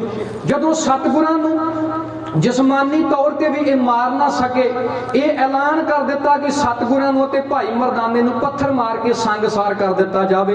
ਜਦੋਂ ਸਤਿਗੁਰਾਂ ਦੀ ਅਜ਼ਮਤ ਦੇ ਅੱਗੇ ਇਹਨਾਂ ਦਾ ਇਹ ਵੀ ਹਥਿਆਰ ਨਕਾਰਾ ਗਿਆ, ਤਾਂ ਫਿਰ ਉਹਨਾਂ ਨੇ ਧੰਨ ਗੁਰੂ ਨਾਨਕ ਮਹਾਰਾਜ ਜੀ ਦੇ ਨਾਲ ਵਿਚਾਰ ਕਰਨੀ ਚਾਹੀ। ਸਤਿਗੁਰਾਂ ਨੂੰ ਸੱਦਿਆ ਹੈ ਆਪਣੇ ਨਿਵਾਸ ਅਸਥਾਨ ਤੇ। ਸਤਿਗੁਰਾਂ ਦੇ ਸਨਮੁਖ ਇਹ ਸੰਬੋਧਨ ਹੋ ਕੇ ਇਹ ਆਖਿਆ ਕਿ ਤੁਸੀਂ ਆਪਣੇ ਆਪ ਨੂੰ ਧਰਮਾਤਮਾ ਤੇ ਵਲੀ ਅੱਲਾ ਦਾ ਰੂਪ ਆਖਦੇ ਹੋ। ਤੁਹਾਡੀ ਅਜ਼ਮਤ ਤੋਂ ਸਾਨੂੰ ਇਹ ਪ੍ਰਤੀਤ ਹੁੰਦਾ ਹੈ ਕਿ ਤੁਸੀਂ ਮਹਾਨ ਮਹਾਪੁਰਸ਼ ਅਤੇ ਵਿਦਵਾਨ ਹੋ। ਜੇਕਰ ਤੁਹਾਡੇ ਵਿੱਚ ਇਹ ਸਲਾਹੀਅਤਾਂ ਹਨ ਤਾਂ ਸਾਡੇ ਕੁਝ 3 ਸਵਾਲ ਹਨ, ਤੁਸੀਂ 3 ਸਵਾਲਾਂ ਦਾ ਸਾਡਿਆਂ ਦਾ ਜਵਾਬ ਦਿਓ। ਮੈਂ ਸੰਖੇਪ ਜੀ ਸਾਧ ਸੰਗਤ ਜੀ ਰੱਖਾਂ। ਉਹਨਾਂ ਸਾਰਿਆਂ ਨੇ ਪੀਰਾਂ ਫਕੀਰਾਂ ਨੇ ਈਵਨ ਪੀਰ ਦਸਤਗੀਰ ਨੇ ਸਤਿਗੁਰਾਂ ਨੂੰ ਪਹਿਲਾ ਸਵਾਲ ਕੀਤਾ ਕਿ ਸਾਡੇ ਸਵਾਲ ਦਾ ਜਵਾਬ ਦਿਓ ਕਿ ਉਸ ਪਰਮਾਤਮਾ ਤੋਂ ਪਹਿਲਾਂ ਕੀ ਸੀ। ਤਾਂ ਧੰਨ ਗੁਰੂ ਨਾਨਕ ਮਹਾਰਾਜ ਜੀ ਨੇ ਉਦਾਹਰਣ ਦਿੱਤੀ ਕਿ ਤੁਹਾਡੇ ਗਲ ਵਿੱਚ ਮਾਲਾ ਹੈ, ਇਹਨਾਂ ਮਾਲਾ ਦੇ ਮਣਕਿਆਂ ਨੂੰ ਜੋ ਹੱਥ ਵਿੱਚ ਜੋ ਤੁਸੀਂ ਤਸਬੀਹ ਫੜੀ ਹੋਈ ਹੈ, ਇਹਦੇ ਮਣਕਿਆਂ ਨੂੰ ਗਿਣ ਕੇ ਦੱਸੋ। ਤਾਂ ਉਹ ਪੀਰ ਦਾ ਚੇਲਾ ਜਦੋਂ ਮਣਕੇ ਗਿਣਨ ਲੱਗਾ, ਉਹਨੇ ਅਵਲ ਤੋਂ ਸ਼ੁਰੂ ਕੀਤਾ, ਅਵਲ ਸਾਨੀ। ਉਹਨੇ ਸਭ ਤੋਂ ਆਖਿਆ, ਕਹਿੰਦਾ 1 2 ਅਵਲ ਸਾਨੀ। ਸਤਿਗੁਰਾਂ ਨੇ ਆਖਿਆ ਗਿਣਤੀ 'ਚ ਫਰਕ ਹੈ, ਗਲਤ। ਉਹਨੇ ਖਿੱਚ ਕੇ ਆਖਿਆ, ਕਹਿੰਦੇ ਸਤਿਗੁਰ ਜੀਓ ਗਿਣਤੀ 1 ਤੋਂ ਹੀ ਸ਼ੁਰੂ ਹੁੰਦੀ ਹੈ, 1 ਤੋਂ ਪਹਿਲਾਂ ਕੁਝ ਨਹੀਂ ਸੀ। ਸਤਿਗੁਰਾਂ ਨੇ ਆਖਿਆ ਤੈਨੂੰ ਤੇਰੇ ਸਵਾਲ ਦਾ ਜਵਾਬ ਮਿਲ ਗਿਆ। ਅਕਾਲ ਪੁਰਖ ਦੀ ਹੋਂਦ ਤੋਂ ਪਹਿਲਾਂ ਕੁਝ ਨਹੀਂ ਸੀ, ਅਕਾਲ ਪੁਰਖ ਆਪ ਹੀ ਸੀ। ਸਤਿਗੁਰਾਂ ਨੇ ਸ਼ਬਦ ਉਚਾਰਨ ਕੀਤਾ, ਅਰਬਦ ਨਰਬਦ ਧੁੰਦੂਕਾਰਾ, ਧਰਮ ਨਾ ਗਗਨਾ ਹੁਕਮ ਅਪਾਰਾ। ਨਾ ਦਿਨ ਰਹਿਣ ਨਾ ਚੰਦ ਨਾ ਸੂਰਜ, ਸੁਨ ਸਮਾਦ ਲਗਾਏਂਦਾ। ਈਵਨ ਕਿਸੇ ਨੂੰ ਨਹੀਂ ਪਤਾ ਕਿ ਅਕਾਲ ਪੁਰਖ ਤੋਂ ਪਹਿਲਾਂ ਕੀ ਸੀ। ਕਵਨ ਸੁਵੇਲਾ ਵਕਤ ਕਵਨ, ਕਵਨ ਥਿਤ ਕਵਨ ਵਾਰ, ਕਵਨ ਸੁਰਤੀ ਮਹਾ ਕਵਨ ਜਿਤ ਹੋਵਾ ਆਕਾਰ। ਵੇਲ ਨਾ ਪਾਈਆਂ ਪੰਡਤੀ ਜੇ ਲਿਖਣ ਲੇਖ ਪੁਰਾਣ, ਵਕਤ ਨਾ ਪਾਇਓ ਕਾਦੀਆਂ ਜੇ ਹੋਗਾ ਲੇਖ ਪੁਰਾਣ। ਉਹਨਾਂ ਦਾ ਦੂਜਾ ਸਵਾਲ ਸੀ ਕਿ ਅਕਾਲ ਪੁਰਖ ਪਰਮਾਤਮਾ ਰਹਿੰਦਾ ਕਿੱਥੇ ਆ। ਤਾਂ ਸਤਿਗੁਰਾਂ ਨੇ ਦੁੱਧ ਦੀ ਉਦਾਹਰਣ ਦਿੱਤੀ ਕਿ ਜਿਵੇਂ ਦੁੱਧ ਦੇ ਵਿੱਚ ਮੱਖਣ ਅਤੇ ਇਤਿਆਦ ਪਦਾਰਥ ਨਿਕਲਦੇ ਹਨ, ਪਰ ਉਸ ਮੱਖਣ ਨੂੰ ਪ੍ਰਾਪਤ ਕਰਨ ਵਾਸਤੇ ਦੁੱਧ ਨੂੰ ਰਿੜਕਣਾ ਪੈਂਦਾ, ਮਿਹਨਤ ਕਰਨੀ ਪੈਂਦੀ ਹੈ। ਇਸ ਤਰੀਕੇ ਨਾਲ ਹੀ ਉਹ ਅਕਾਲ ਪੁਰਖ ਹਰੇਕ ਮਨੁੱਖ ਮਾਤਰ ਦੇ ਹਿਰਦੇ ਵਿੱਚ, ਪਰ ਉਸ ਨੂੰ ਪ੍ਰਾਪਤ ਕਰਨ ਵਾਸਤੇ ਸਰੀਰ ਨੂੰ ਰਿੜਕਣਾ ਪੈਂਦਾ। ਭਗਤ ਕਬੀਰ ਜੀ ਦਾ ਫਰਮਾਨ ਹੈ, ਹਰ ਕਾ ਬਿਲੋਵਣਾ ਬਿਲੋਵੋ ਮੇਰੇ ਭਾਈ, ਸਹਿਜ ਬਿਲੋਵੋ ਜੈਸੇ ਤਤ ਨਾ ਜਾਈ। ਤਨ ਕਰ ਮਟਕੀ ਮਨ ਮਾਹੇ ਬਲੋਈ, ਇਸ ਦੇਹੀ ਮਹਿ ਸ਼ਬਦ ਸੰਜੋਈ। ਸ਼ਬਦ ਨੂੰ ਇਸ ਦੇਹੀ ਵਿੱਚ ਸੰਜੋਗ ਕਰਕੇ ਉਸ ਅਕਾਲ ਪੁਰਖ ਨਾਲ ਮਿਲਿਆ ਜਾਂਦਾ ਹੈ। ਆਖਰੀ ਸਵਾਲ ਸੀ ਕਿ ਪ੍ਰਮਾਤਮਾ ਕਰਦਾ ਕੀ ਹੈ। ਸਤਿਗੁਰ ਜੀ ਇਹ ਸਵਾਲ ਸੁਣ ਕੇ ਅੰਤਰ ਧਿਆਨ ਹੋ ਗਏ। ਜਦੋਂ ਉਹਨਾਂ ਪੀਰਾਂ ਨੇ ਪਿੱਠ ਦੁਹਾਈ ਪਾਈ ਕਿ ਤੁਸੀਂ ਆਪ ਅੰਤਰ ਧਿਆਨ ਹੋ ਬੈਠੇ ਹੋ, ਸਾਡੇ ਸਵਾਲ ਦਾ ਜਵਾਬ ਕਿੰਨੇ ਦੇਣਾ। ਸਤਿਗੁਰਾਂ ਨੇ ਆਖਿਆ ਤੁਸੀਂ ਸਵਾਲੀ ਹੋ, ਤੁਸੀਂ ਸਵਾਲ ਕਰਨ ਵਾਲੇ ਹੋ। ਜਿਹੜਾ ਸਵਾਲੀ ਕਿਸੇ ਦੇ ਦਰ ਤੇ ਆਉਂਦਾ ਉਹ ਜ਼ਮੀਨ ਤੇ ਬਹਿੰਦਾ, ਪਰ ਤੁਸੀਂ ਸਾਨੂੰ ਜ਼ਮੀਨ ਤੇ ਬਿਠਾਇਆ ਹੋਇਆ। ਆਪਣੇ ਤਖਤ ਛੱਡੋ, ਜ਼ਮੀਨ ਤੇ ਆ ਕੇ ਬੈਠੋ। ਸਤਿਗੁਰਾਂ ਦੀ ਗੱਲ ਮੰਨਣੀ ਪਈ ਉਹਨਾਂ ਨੂੰ। ਸਤਿਗੁਰ ਜੀ ਅਤੇ ਭਾਈ ਮਰਦਾਨਾ ਜੀ ਤਖਤ ਤੇ ਬੈਠ ਗਏ, ਉਹ ਸਾਰੇ ਪੀਰ ਫਕੀਰ ਵਛਾਈ ਤੇ ਬੈਠ ਗਏ। ਸਤਿਗੁਰ ਜੀ ਫੇਰ ਅੰਤਰ ਧਿਆਨ ਹੋ ਗਏ। ਉਹਨਾਂ ਨੇ ਆਖਿਆ ਸਤਿਗੁਰ ਜੀ ਸਵਾਲ ਦਾ ਜਵਾਬ। ਸਤਿਗੁਰਾਂ ਨੇ ਮੁਸਕਰਾ ਕੇ ਆਖਿਆ ਕਿ ਤੁਹਾਨੂੰ ਤੁਹਾਡੇ ਸਵਾਲ ਦਾ ਜਵਾਬ ਅਜੇ ਵੀ ਨਹੀਂ ਮਿਲਿਆ। ਜੇ ਅਜੇ ਵੀ ਤੁਸੀਂ ਨਹੀਂ ਸਮਝੇ ਤੇ ਤੁਹਾਡੀ ਫਕੀਰੀ ਕਿਸ ਕੰਮ ਦੀ। ਸਤਿਗੁਰਾਂ ਨੇ ਫਰਮਾਇਆ ਪਰਮਾਤਮਾ ਕਰਦਾ ਕੀ ਹੈ, ਜੋ ਨੀਵੇਂ ਨੇ ਉਹਨਾਂ ਨੂੰ ਉੱਚੀਆਂ ਕਰ ਦਿੰਦਾ ਹੈ। ਜੋ ਉੱਚੀ ਥਾਂ ਤੇ ਬਹਿ ਕੇ ਪਰਮਾਤਮਾ ਨੂੰ ਭੁੱਲ ਜਾਂਦੇ ਨੇ, ਸਤਿਗੁਰ ਉਹਨਾਂ ਨੂੰ ਜ਼ਮੀਨ ਤੇ ਸੁੱਟ ਦਿੰਦਾ ਹੈ। ਨੀਚੋਂ ਊਚ ਕਰੇ ਮੇਰਾ ਗੋਬਿੰਦ। ਤੇ ਸਤਿਗੁਰਾਂ ਨੇ ਇਹ ਵੀ ਫਰਮਾਨ ਕੀਤਾ ਕਿ ਨਦਰ ਉਪੱਠੀ ਜੇ ਕਰੇ ਸੁਲਤਾਨਾ ਘਾਉ ਕਰਾਏਂਦਾ, ਦਰ ਮੰਗਣ ਭੇਖ ਨਾ ਪਾਏਂਦਾ। ਕਿ ਜੋ ਉੱਚੀ ਥਾਂ ਤੇ ਬਹਿ ਕੇ ਰੱਬ ਨੂੰ ਭੁੱਲ ਜਾਣ, ਪਰਮਾਤਮਾ ਦੀ ਅਜ਼ਮਤ ਨੂੰ ਭੁੱਲ ਜਾਣ, ਫਿਰ ਸਤਿਗੁਰ ਉਹਨਾਂ ਨੂੰ ਕੱਖਾਂ ਦੇ ਵਿੱਚ ਰੋਲ ਕੇ ਅਕਾਲ ਪੁਰਖ ਜ਼ਮੀਨ ਜੋਗਾ ਵੀ ਨਹੀਂ ਉਹਨਾਂ ਨੂੰ ਛੱਡਦਾ। ਧੰਨ ਗੁਰੂ ਨਾਨਕ ਮਹਾਰਾਜ ਜੀ ਦਾ ਇਹ ਅਧਿਆਤਮ ਗਿਆਨ ਸੁਣ ਕੇ ਉਹ ਸਾਰੇ ਹੀ ਪੀਰ ਫਕੀਰ, ਈਵਨ ਅਬਦੁਲ ਕਾਦਰ ਜੋ ਪੀਰ ਦਸਤਗੀਰ ਦੀ ਗੱਦੀ ਤੇ ਬੈਠਾ ਸੀ, ਸਾਰਿਆਂ ਨੇ ਸਤਿਗੁਰਾਂ ਦਾ ਸ਼ੁਕਰਾਨਾ ਕੀਤਾ। ਬਗਦਾਦ ਤੋਂ ਬਾਅਦ ਸਤਿਗੁਰ ਜੀ ਇਰਾਕ ਪੁੱਜੇ, ਕਿਉਂਕਿ ਬਗਦਾਦ ਇਰਾਕ ਦੇ ਵਿੱਚ ਹੀ ਹੈ। ਇਰਾਕ ਸਾਰਾ ਲੰਘ ਕੇ ਸਤਿਗੁਰ ਜੀ ਈਰਾਨ ਪੁੱਜੇ। ਈਰਾਨ ਤੋਂ ਫਿਰ ਸਤਿਗੁਰ ਜੀ ਅਫਗਾਨਿਸਤਾਨ ਥਾਣੀ ਹੁੰਦੇ ਹੋਏ ਦਰਿਆ ਸਿੰਧ ਟੱਪ ਕੇ ਪੰਜਾਬ ਵਿੱਚ ਦਾਖਲ ਹੋਏ ਤੇ ਸਿੱਧਾ ਸ਼੍ਰੀ ਕਰਤਾਰਪੁਰ ਸਾਹਿਬ ਵਿਖੇ ਪੁੱਜੇ। ਇਹ ਸਤਿਗੁਰਾਂ ਦੀ ਤੀਸਰੀ ਉਦਾਸੀ ਦੀ ਸਮਾਪਤੀ ਸੀ। ਸਾਧ ਸੰਗਤ ਜੀ ਆਓ, ਸਮਾਂ ਸਮਾਪਤ ਹੈ। ਮੈਂ ਸੰਗਤ ਤੋਂ ਖਿਮਾ ਦਾ ਜਾਚਕ ਹਾਂ ਕਿ ਜੋ 2:15 ਵਜੇ ਤੱਕ ਦਾ ਦਾਸ ਨੂੰ ਸਮਾਂ ਮੁਹੱਈਆ ਕੀਤਾ ਸੀ, ਮੈਂ ਸਮੇਂ 'ਚ ਰਹਿ ਕਰਕੇ ਜੋ ਆਪ ਜੀ ਦੀ ਸੇਵਾ ਕਰਨ ਤੋਂ ਆਤੁਰ ਰਿਹਾ। 15 ਮਿੰਟ ਮੈਂ ਉੱਪਰ ਲੈ ਚੁੱਕਾ ਮੇਰੀ ਸੰਗਤ ਤੋਂ। ਧੰਨ ਗੁਰੂ ਗ੍ਰੰਥ ਸਾਹਿਬ ਪਾਤਸ਼ਾਹ ਮਹਾਰਾਜ ਜੀ ਤੋਂ ਮੈਂ ਖਿਮਾ ਦਾ ਜਾਚਕ ਹਾਂ। ਦਾਸ ਦੀਆਂ ਭੁੱਲਾਂ ਬਖਸ਼ਾ ਲੈਣੀਆਂ, ਸਮਤ ਬਖਸ਼ਿਸ਼ ਕਰਨੀ। ਆਓ ਧੰਨ ਗੁਰੂ ਗ੍ਰੰਥ ਸਾਹਿਬ ਮਹਾਰਾਜ ਜੀ ਦਾ ਧੰਨਵਾਦ ਕਰੀਏ, ਸਤਿਗੁਰਾਂ ਨੂੰ ਸੰਬੋਧਨ ਹੋ ਕਰਕੇ ਸਰਬੱਤ ਦੇ ਭਲੇ ਦੀ ਕਾਮਨਾ ਕਰੀਏ ਅਤੇ ਸਤਿਗੁਰਾਂ ਦਾ ਧੰਨਵਾਦ ਕਰੀਏ। ਧੰਨਵਾਦ ਹੈ ਸੰਤ ਹਰਵਿੰਦਰ ਸਿੰਘ ਜੀ ਦਾ, ਜਿਨ੍ਹਾਂ ਨੇ ਆਪ ਸਭ ਸਤ ਸੰਗਤਾਂ ਦੇ ਦਰਸ਼ਨ ਦੀਦਾਰ ਕਰਨ ਦਾ ਸੁਭਾਗ ਬਖਸ਼ਿਸ਼ ਕੀਤਾ, ਜਿਨ੍ਹਾਂ ਨੇ ਪਿੰਡ ਬਿਨ ਪਾਲ ਕੇ ਵਿਖੇ ਵੀ ਢਾਡੀ ਜਥੇ ਨੂੰ ਸਰਵਣ ਕੀਤਾ ਸੀ। ਤੇ ਉਸ ਦੀਵਾਨ ਤੋਂ ਹੀ ਮਹਾਂਪੁਰਸ਼ਾਂ ਨੇ ਇਹ ਹੁਕਮ ਲਾਇਆ ਕਿ ਇਸ ਅਸਥਾਨ ਤੇ ਵੀ ਆ ਕਰਕੇ ਸੰਗਤਾਂ ਦੇ ਸਨਮੁਖ ਤੁਸੀਂ ਵਿਚਾਰਾਂ ਦੀ ਸਾਂਝ ਪਾਇਓ। ਆਓ ਸਾਧ ਸੰਗਤ ਜੀ ਗੱਜ ਕੇ ਆਖੋ ਜੀ, ਨਾਨਕ ਨਾਮ ਚੜ੍ਹਦੀ ਕਲਾ, ਤੇਰੇ ਭਾਣੇ ਸਰਬੱਤ ਦਾ ਭਲਾ। ਵਾਹਿਗੁਰੂ ਜੀ ਕਾ ਖਾਲਸਾ, ਵਾਹਿਗੁਰੂ ਜੀ ਕੀ ਫਤਿਹ। ਬਹੁਤ ਬਹੁਤ ਧੰਨਵਾਦ।